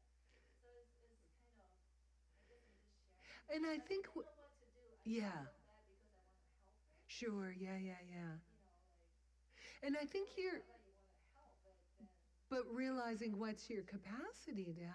And I think actually that your approach is perfect. What you did is perfect. You answer the questions that you feel able to answer, but don't feel like you need to start answering things that you feel like really not completely confident in your ability to explain, because that does more harm than good. Like, even though she's asking you for help, I think pointing her in the direction and just going, wow, okay, your questions are getting quite subtle, and I'm not really sure that I'm the best person to have this conversation with. And then you point her in a direction, try and make an appointment, for her with the teacher, bring her here, something like that. And I think that's exactly appropriate. What would be really inappropriate was to keep going, thinking, oh, since she's asking me, I need to be the one to explain it, and then explain it in a way that might be more confusing for her or might not be exactly correct. And what you did, I think, is exactly right. And then it's up to her whether she takes you up on the offer or not. Like, how sincere is she? Is she really, going to just depend on you? Or if she's really serious about it, she's going to maybe come do a teaching, and then that's sort of in a way gauges her sincerity too, to kind of take it to the next level. But I think your approach and what you did is exactly right. Like, we need to answer people's dharma's questions, and if we feel like we're out of our depth, really important to say, hey, let's try and get somebody who can explain this better. So I think what you did, because that happens a lot, like, and it's your question too, if people kind of are a little bit lazy, and they kind of want to ask us all the questions, just want us to come home from class and like give them the class all over again or something. And at a certain point, I mean, it's good to encourage people, but at a certain point you have to say, hey, okay, time to take the next step. I've told you kind of all I feel qualified to tell you, and now it's time to take it to the next level. Yeah. Yeah, Chris. Is it, I've sort of seen in other teachings that it's, and my own experience that, I don't know if you could call it karma, but if you're not ready to wake up, they're not ready to wake up. Yeah, yeah, absolutely, absolutely. And it's frustrating. You care about people, and you're like, come on, just understand karma and emptiness and the 12 links. It's so awesome, especially, and you just need to go, hey, they're not ready, they're not ripe. It's just like, I had a friend who would say, you don't pull a sprout up with the screwdriver out of the ground. It just needs to grow kind of organically in its own time. And people are like that too. And then the best thing to do is just show through example. You're happier. This makes sense to you. Maybe that will make them much more interested than preaching. Don't do self-righteous preaching. It never works. It never works for anybody. I think the best thing we can do is just show by our example that we're more relaxed and happy, and we've got stuff that works for us. And then maybe they'll get curious, and sometimes that happens. I mean, one of my oldest, dearest friends, who actually also Jack and Judith knew really well, Venerable Chogkyi, my oldest friend, we were friends from 1983, I think, was when we met. I became, I went off, did my thing of India, studying Buddhism, became the director of a Dharma center. She would come visit me just because we were friends. She never came to teachings at all. And then, kind of 5 years after I returned from India, there was a teaching, and I just thought to call her up to see if she wanted to go. Somehow I had this instinct. And she went, and it changed everything. She became a nun even before I did. But if I tried to preach to her, I mean, she just saw that I had changed, and through our friendship, even though she came for years to visit me when I was the director of a Dharma center, and I'd go off to the teaching, and she'd just drink tea and read a book in my house, and then she ended up totally going for it when the time was right for her. She'd gone through enough changes in her life, and she was ripe. We talk about kind of the seed being ripe and ready. And so you'll see that. So I think sometimes being patient. I get emails, I've kind of, for many years, toured and taught kind of all over the world. And this always happens to me. I'll get an email years later from the student who argued with me throughout the entire 10-day course and just was exhausting, like every word out of my mouth. And then 6 years later, I'll get an email out of the blue, and that person will be like, oh my God, you were my first teacher, and now I'm doing long retreats, and I'll be like, you are? So it's like that. We never know, but you just do your best to kind of plant seeds, and then eventually, and just kind of let it go. And sometimes the best seed you can plant is just the way you are. Our friend, I mean, she saw how much I'd changed, and that made her interested, and to the point where she was like, okay, I'll go along with you. I remember the first teaching I took her to was Lama Zopa Rinpoche, who you might have heard stories about. And it was that time, remember, he taught at that church in San Francisco, St. Mary's or something, in the mid-90s. And I'm like, on the way, I'm kind of warning her, because you might have heard that Lama Zopa used to teach all night long. He doesn't do it quite, I'm talking literally, you'd go out for breakfast on your way home from the teaching, all the time.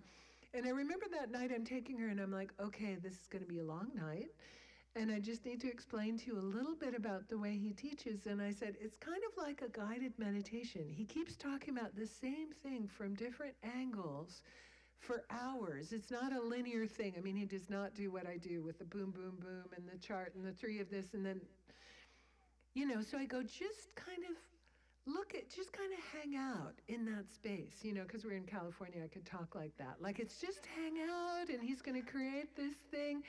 And I remember in that teaching, he talked about the emptiness of the carpet for 7 hours. Remember that? He started with the emptiness of the bell, and then it was the emptiness of the carpet. And 4 o'clock in the morning, we're driving home, and I was like, so how was that for you? She was like, wow, I'm so glad you said that thing you said on the way of just hang out in the space, because that was... So it's like that. And then it wasn't even then. It was even later. But that was yet another seed, and even later. So sometimes it happens like that with our friends, and we just have to trust. They have a karmic connection with you. That's a start. And then see what happens. See what happens after that. And with our friend, she so far out past me. She just, was coming up from the rear, and then she was just it was like, whoa. That's cool. You just took off and surpassed me by miles, so it was awesome. And who would have predicted? Who would have predicted? Yeah. I was just going to add, I think it's interesting when you're spiritually studying yourself, what happens with your friends, the ripple effect. Yeah, yeah. Because I find even subtle positive changes. I will say nothing to my friends. They'll ask me a little bit about teachings, what I do this weekend, and I'll have friends saying, oh, I yelled at my coworker. I know I should be more patient. And I'm thinking, it's interesting that Oh, you're sharing yeah. that with me now. Yeah. Because I'm not telling you how you should be going through your path, but you do. Absolutely. Absolutely. I have a really good friend in Canada where I lived. She started out as my Spanish teacher. why a Californian would need to learn Spanish in Canada. Like, that just makes no sense, but this is my life. So anyway, go to Canada, and I had a chance in the community college, and so the teacher and I became really good friends, and she's originally from Mexico City. Very, very, staunch Catholic. In fact, she and I used to go to Mass together because the Catholic priest was my other best friend. So I'd go to Mass with my friend and her mom. Very, very devout Catholic. And one day we were talking, I think she used to come over and we'd have tea and hang out. And there was some insect that I removed with a cup and a postcard, as one does when one is a Buddhist, and took it outside. And she just saw me do that. And it kind of completely blew her mind. And I come back in and she was like, what was that? And I said, in Buddhism we don't kill even the smallest insects. So we have these cups and postcards hanging out, That made such an imprint, and she talks about it even now, and that happened years ago. In one of her emails, she was like, it was so sweet. She was like, we miss you so much. You made such an impact in the town, just being there, and you made such an impact on my life, because I've never actually killed an insect since that day. So you're absolutely right. I mean, she's never going to become a Buddhist. I don't want her to, but it was so mind-blowing for her that I took the spider outside, and she's like, from that day on, and I can't tell you the impact you've had on my life. And it was just so touching, really, of we were just hanging out, drinking tea, but even just those little things that I said really made a difference for her. So you're absolutely right. Just being who we are in the world, without being preachy and self-righteous can really, really make a difference, for sure. Yeah. All right, this is so cool. We are doing it, aren't we, Mary Jane? We're having the discussion in amongst the Bodhisattva Vows, because everything relates to everything. So, next one, number 12. To turn someone back from total enlightenment. So somebody's already really interested in the Bodhisattva path.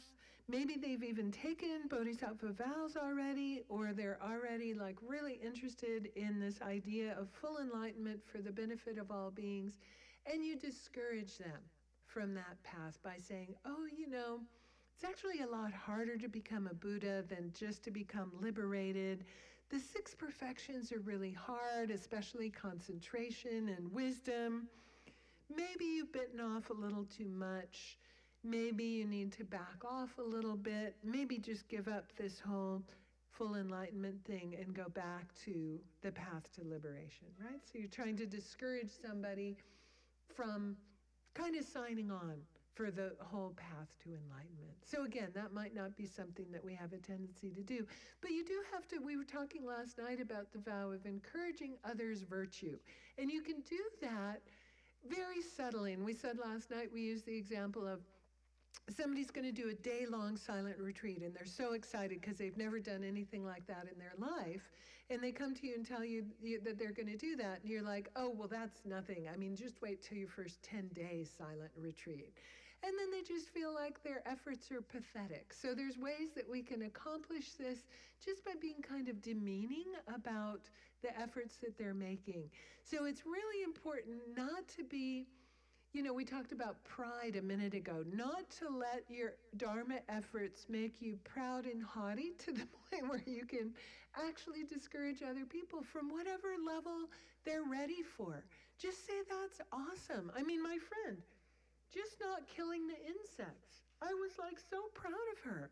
I mean, instead of just going, oh, well, that's just so basic, I was like, oh my God, thank you so much for telling me. That's so huge to me that just because you saw me do that, you took that on board, even though it's not. So that's the kind of thing that we need to get in the habit of encouraging, because sometimes we can be so proud about our Dharma study and practice in a way that's discouraging for beginners. So just be careful about that one. And then the next one. Oh, yeah. I just had this thought that this vow in particular is not one that we necessarily would meet that situation very often. Yeah, yeah. But, so it reminded me of discouragement in general, and discouraging others from just being kind or from helping out. Absolutely. Yeah, yeah, yeah. You know, it's yeah. like we want somebody, our spouse or somebody, to do like this major thing. They don't do that major thing, but they do a little thing. And so for them it was a lot. And so we can just be really kind and encouraging. That's right. For them to bite off whatever they can chew. That's right. That's right. And I think really having that attitude, like encouraging everyone's virtuous actions as much as possible. I mean, this happens sometimes when you're a monastic, especially when you're a teacher. Like, people want to give you stuff. They want to offer to you. And we just accept whatever it is, whether we plan to use it or if it's some kind of food we like or whatever. I mean, I really try and train myself, always accept people's offerings because it's virtue for them. And if you diss their offering that they're making out of sincerity, they may never want to do it again. So it's like, okay, if it's licorice, I accept the licorice. I loathe licorice, just so you know. Hopefully nobody brought any. Not hinting, that's another Bodhisattva vow. We'll get to that one. But just accept it, and then you can give it away to someone else. But it's like some virtue. I mean, this happens sometimes in public. This happened once when I was driving in Canada, and I just stopped for coffee and had my little coffee break, and then I needed gas. So I go from the coffee place to the gas station, and there was a woman from India who ran the gas station, and this is in the middle of central British Columbia, and she was so excited to see me. She couldn't even stand it. Like, it's self-serve pumps. So I'm pumping gas using my ATM card. She had to run out from the quick stop, like super excited. And she's like, I have to offer you something. I have to offer you something. And so she comes out with this giant coffee of like the bad quick stop coffee. I mean, I just stopped for my latte, you know, the thing, and donuts, like, which I'm not supposed. I just happily, I mean, she was so thrilled. It was so sweet. She was like, where do you come from? What are you doing here? Like, I'm going to come see you. I didn't need more coffee. I ended up pouring it out, but I just had to accept it because she was so excited to offer. So anything like that, or like you say, someone helps out around the house, someone does any unexpected kindness or virtue, just really encouraging, you know, and being happy and giving them positive feedback about it, like all the time. So yeah, that's the way that we can, again, taking kind of the spirit of these vows and expanding it to other situations. And that's the beauty of these. And we'll get to those more with the secondary ones, which are even more kind of subtle in general. But yeah, taking that spirit and going, don't disrespect anybody's virtue, and just try and encourage people, you know, with their virtue all the time. Yeah. Yeah. Okay, we'll do a couple more. We've still got a couple of minutes before our lunch break. Now the next one, trying not to encourage someone to give up their individual liberation vows. So we've said all these things about trying to get people not to give up, or not trying to make people give up their bodhisattva kind of life, their way of life, their bodhisattva vows, the Mahayana teachings. Also, if somebody is practicing and has the individual liberation vows, you don't say to them, whether it's monastic vows or lay vows or whatever it may be, it's easy to get into this thing. And you might have even heard this of, oh, I'm a Mahayanist, or even I'm a Vajrayana practitioner. So we don't have to be monks and nuns, or we don't have to keep lay vows, because we've got tantric vows. Those supersede, you know, all of the other vows. Like, you can just forget about the individual liberation vows if you have bodhisattva vows or tantric vows. Absolutely, completely wrong, you know. We say, in fact, one wonderful Nyingma Lama called Nyosho Ken Rinpoche, who passed away a number of years ago, he used to call, in, you know, I said Hinayana, really bad word. The Pali tradition and the Sanskrit tradition is the terminology His Holiness really prefers, instead of Hinayana and Mahayana, so I've started using that. But Nyosho Ken Rinpoche used to say, the teachings of the individual liberation vehicle, he used to call it the foundational vehicle. And I really like that a lot. So it's just like you wouldn't build the second floor of a house without a really strong foundation.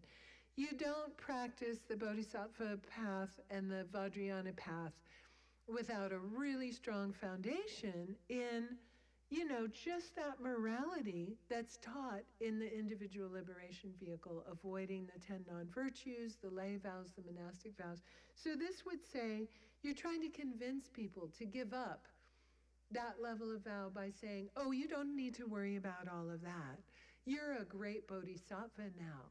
You don't have to avoid the 10 non-virtues. You're beyond that. So that's, again, a real wrong view. So we have to be careful about that. Questions about that one? Yeah. Theravada or Hinayana the Pali and Mahayana Yeah. So one terminology that I used to use was Southern Buddhist school and Northern Buddhist school. So you see that a little bit because that's the tradition that was more disseminated in like Sri Lanka, Burma, Thailand, parts of Vietnam. So sometimes you'll hear Southern Buddhist school, Northern Buddhist school. But I really like Pali tradition and Sanskrit tradition because it's really kind of very exact and refers to the sources of the root text in a way. And it does not have the disparaging connotation of Hinayana, which literally means lesser vehicle. You don't want to be calling anybody that. It's a bad word. Just don't do that. Just, I say it as an example, but just forget that I said that because it's a bad word. So we don't want to be doing that. Okay. Now, the next one, so these are some, subtleties that are very close to each other. The next one, disparaging the Pali Sutras. And by the way, I think they use the bad word in this book, and I really need to get them to quit doing that. I noticed that last time, and I was going to email the director of the education department as like, take the bad words out of this book. Anyway, so the next one is disparaging those teachings of the Pali system. And this isn't just rejecting them completely. This is rejecting them in a certain way by saying that you can't overcome your mental afflictions and attain liberation by following those teachings, right? So it's just disparaging them in a very specific context, saying, oh, you can't actually reach liberation by following those teachings. That's what those teachings were designed for. It's absolutely false. So it's discouraging people from following them by saying, you're not actually going to reach the goal of liberation that you're hoping for by following that teaching. Okay? That's exactly what they're suited for. So the sixth root vow is saying, those texts aren't even the texts of the Buddha, just denying those texts, but this is just saying, they're not efficacious. They're not going to get you to the result that you're hoping for. The next one, proclaiming false realizations are of emptiness. Okay, so you say that you've had a direct realization of emptiness. You say that you're an Arya being, which is the definition of or the word that's used for somebody who's had a direct realization of emptiness, when it's not true. Some commentators use this as an example, and they say that you're claiming to have any high realization that you haven't had, but most of the commentators say, no, it needs to specifically be this one about the direct realization of emptiness to break this vow. And there's a source for this teaching that comes from an incident that happened in the time of Lord Buddha, when the monastics would go around begging for alms. And there was a famine in Magadha, in the place where Lord Buddha lived. And there's this very poignant story of his attendant trying to cook horse bran, this really rough food, trying to make porridge out of it to feed Lord Buddha. And Lord Buddha reprimands him for cooking food because that's against the monastic vow to actually cook. And he's just trying to make porridge for his teacher, and he's like, I'm just trying to make you lunch because it's a famine and there's no food. Well, apparently there was a group of monastics that was looking pretty fat and sleek during this famine, and then some of the other monastics questioned these ones and said, what's up? Like, we're skinny and we're hardly getting any offerings at all. And so these monastics said, oh, it's easy. I'm just telling the lay people that I'm an Arya, that I've had a direct realization of emptiness, and so they give me lots of food. You know, so somebody comes and tells Lord Buddha this, and he's like, oh, no, right? So that's one of the motivations, again, to get, usually motivated by the same kind of things of like getting, a reputation, having people respect you, maybe getting offerings, because you claim to have these realizations that you actually don't have. Now, if you're mistaken and you think that you've had that realization and you really haven't, and you go around talking about it, but basically, in Asian culture, humility is this value that's so prioritized, isn't it? In Asian, like here in North America, we hand somebody our business card with all the letters after our name and start bragging about all the things, that we've done. And in Asian culture especially, to brag about who you are and what you've done. We see that example with His Holiness the Dalai Lama, who says stuff like, oh, it's not like I have bodhicitta, but I really admire the idea of compassion. Would be nice to have it someday. We have so much more faith in someone like that shows their qualities, right, than somebody who brags about their qualities. So that's part of it too. If we brag about these things, not only should we not do it, but people will lose faith in us if we brag. Anybody who goes around tooting their own horn, as the expression goes, we don't have much faith in people like that. So it undermines people's confidence in us to go around bragging. Plus, it's lying, We haven't had that realization, and especially if we're doing it to get offerings or out of pride, So questions about that one? Well, we're almost done with the 18, but people have had to leave to set up the lunch, so let's just take our break now, and then let's come back, because it's not going to be ready for a couple of minutes. Let's come back at 1:30 and carry on with the afternoon session.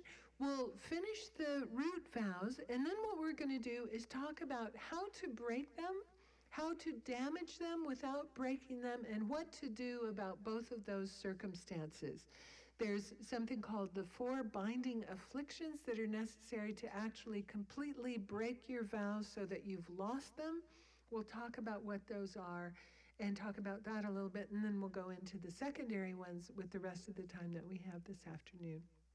So maybe we'll wait until they're ready to serve, and then we'll do our food offering prayer then. Great, thank you.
And then we can eat.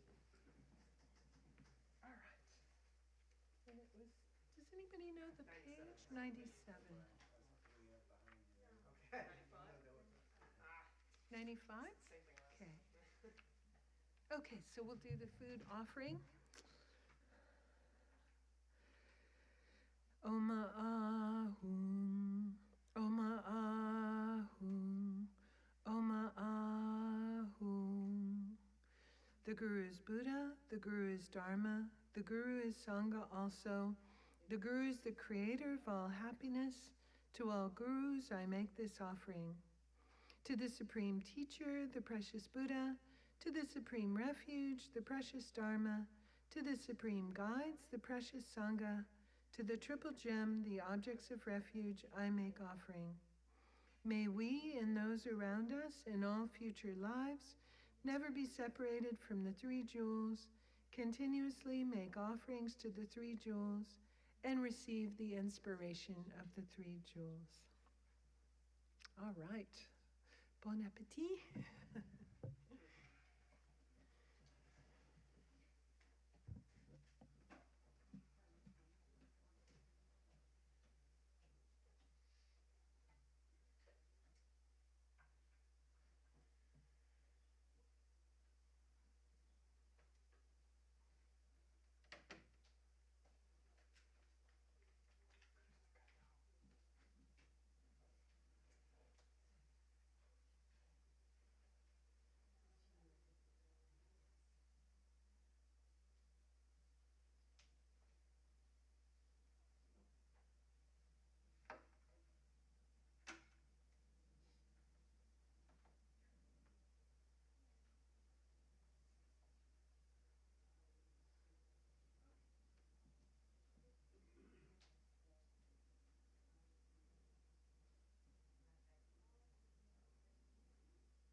I don't remember who else. I don't remember who else.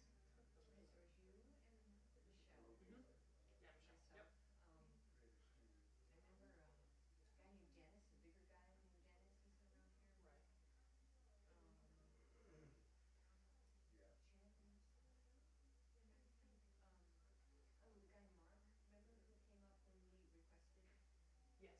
The nurse. I think he was a nurse. Yeah, yeah. Yeah, that's right. I Yeah. was trying to remember who was in it. We should definitely request Yeah. a ceremony. I think I would love to do that, especially after learning this weekend I about know, this. yeah. Like, I was gonna be fresh in my mind. I'm gonna be like, let's do Yeah. this. Let's take this form a little So more. we'll bombard Geshe when he comes out of the tree. With his fresh mind.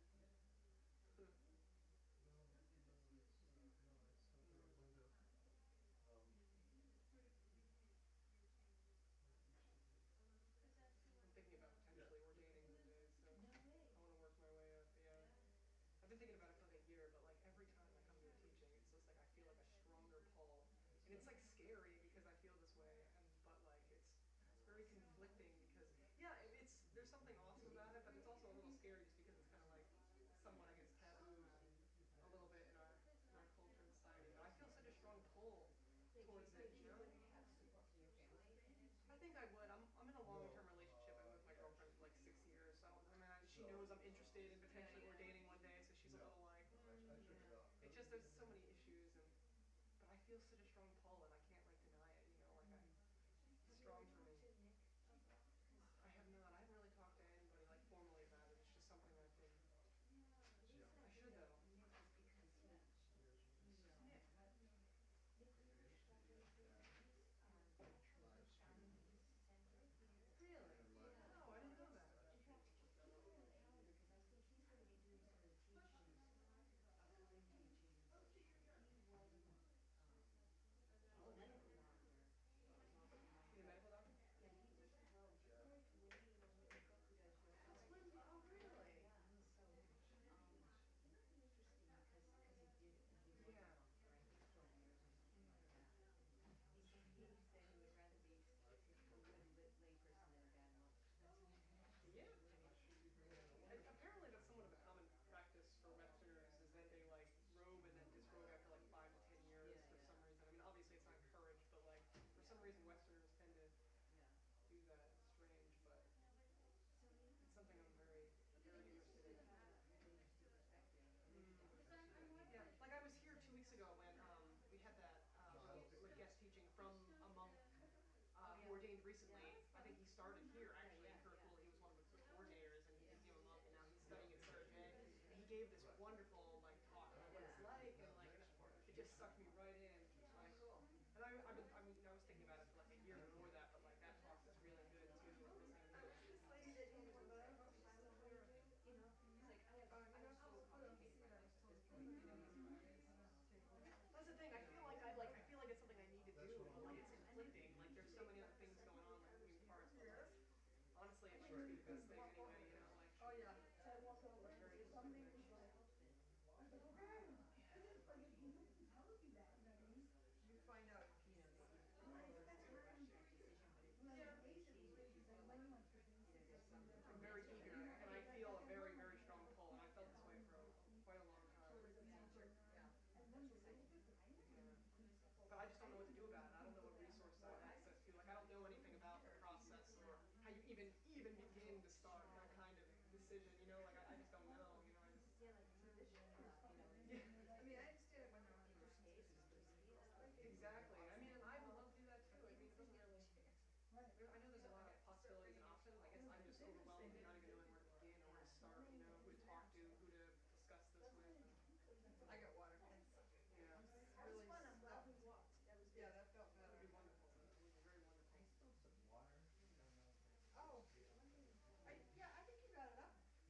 Do your parents know that you're coming here? Both my parents passed away. Oh, I'm sorry. Yeah. Yeah. No, it's just more. I lived up here with my partner, but I met him 2 years ago already. Oh, So wow. we have Yeah. a son Yeah. together. Yeah. Yeah. I was just wondering what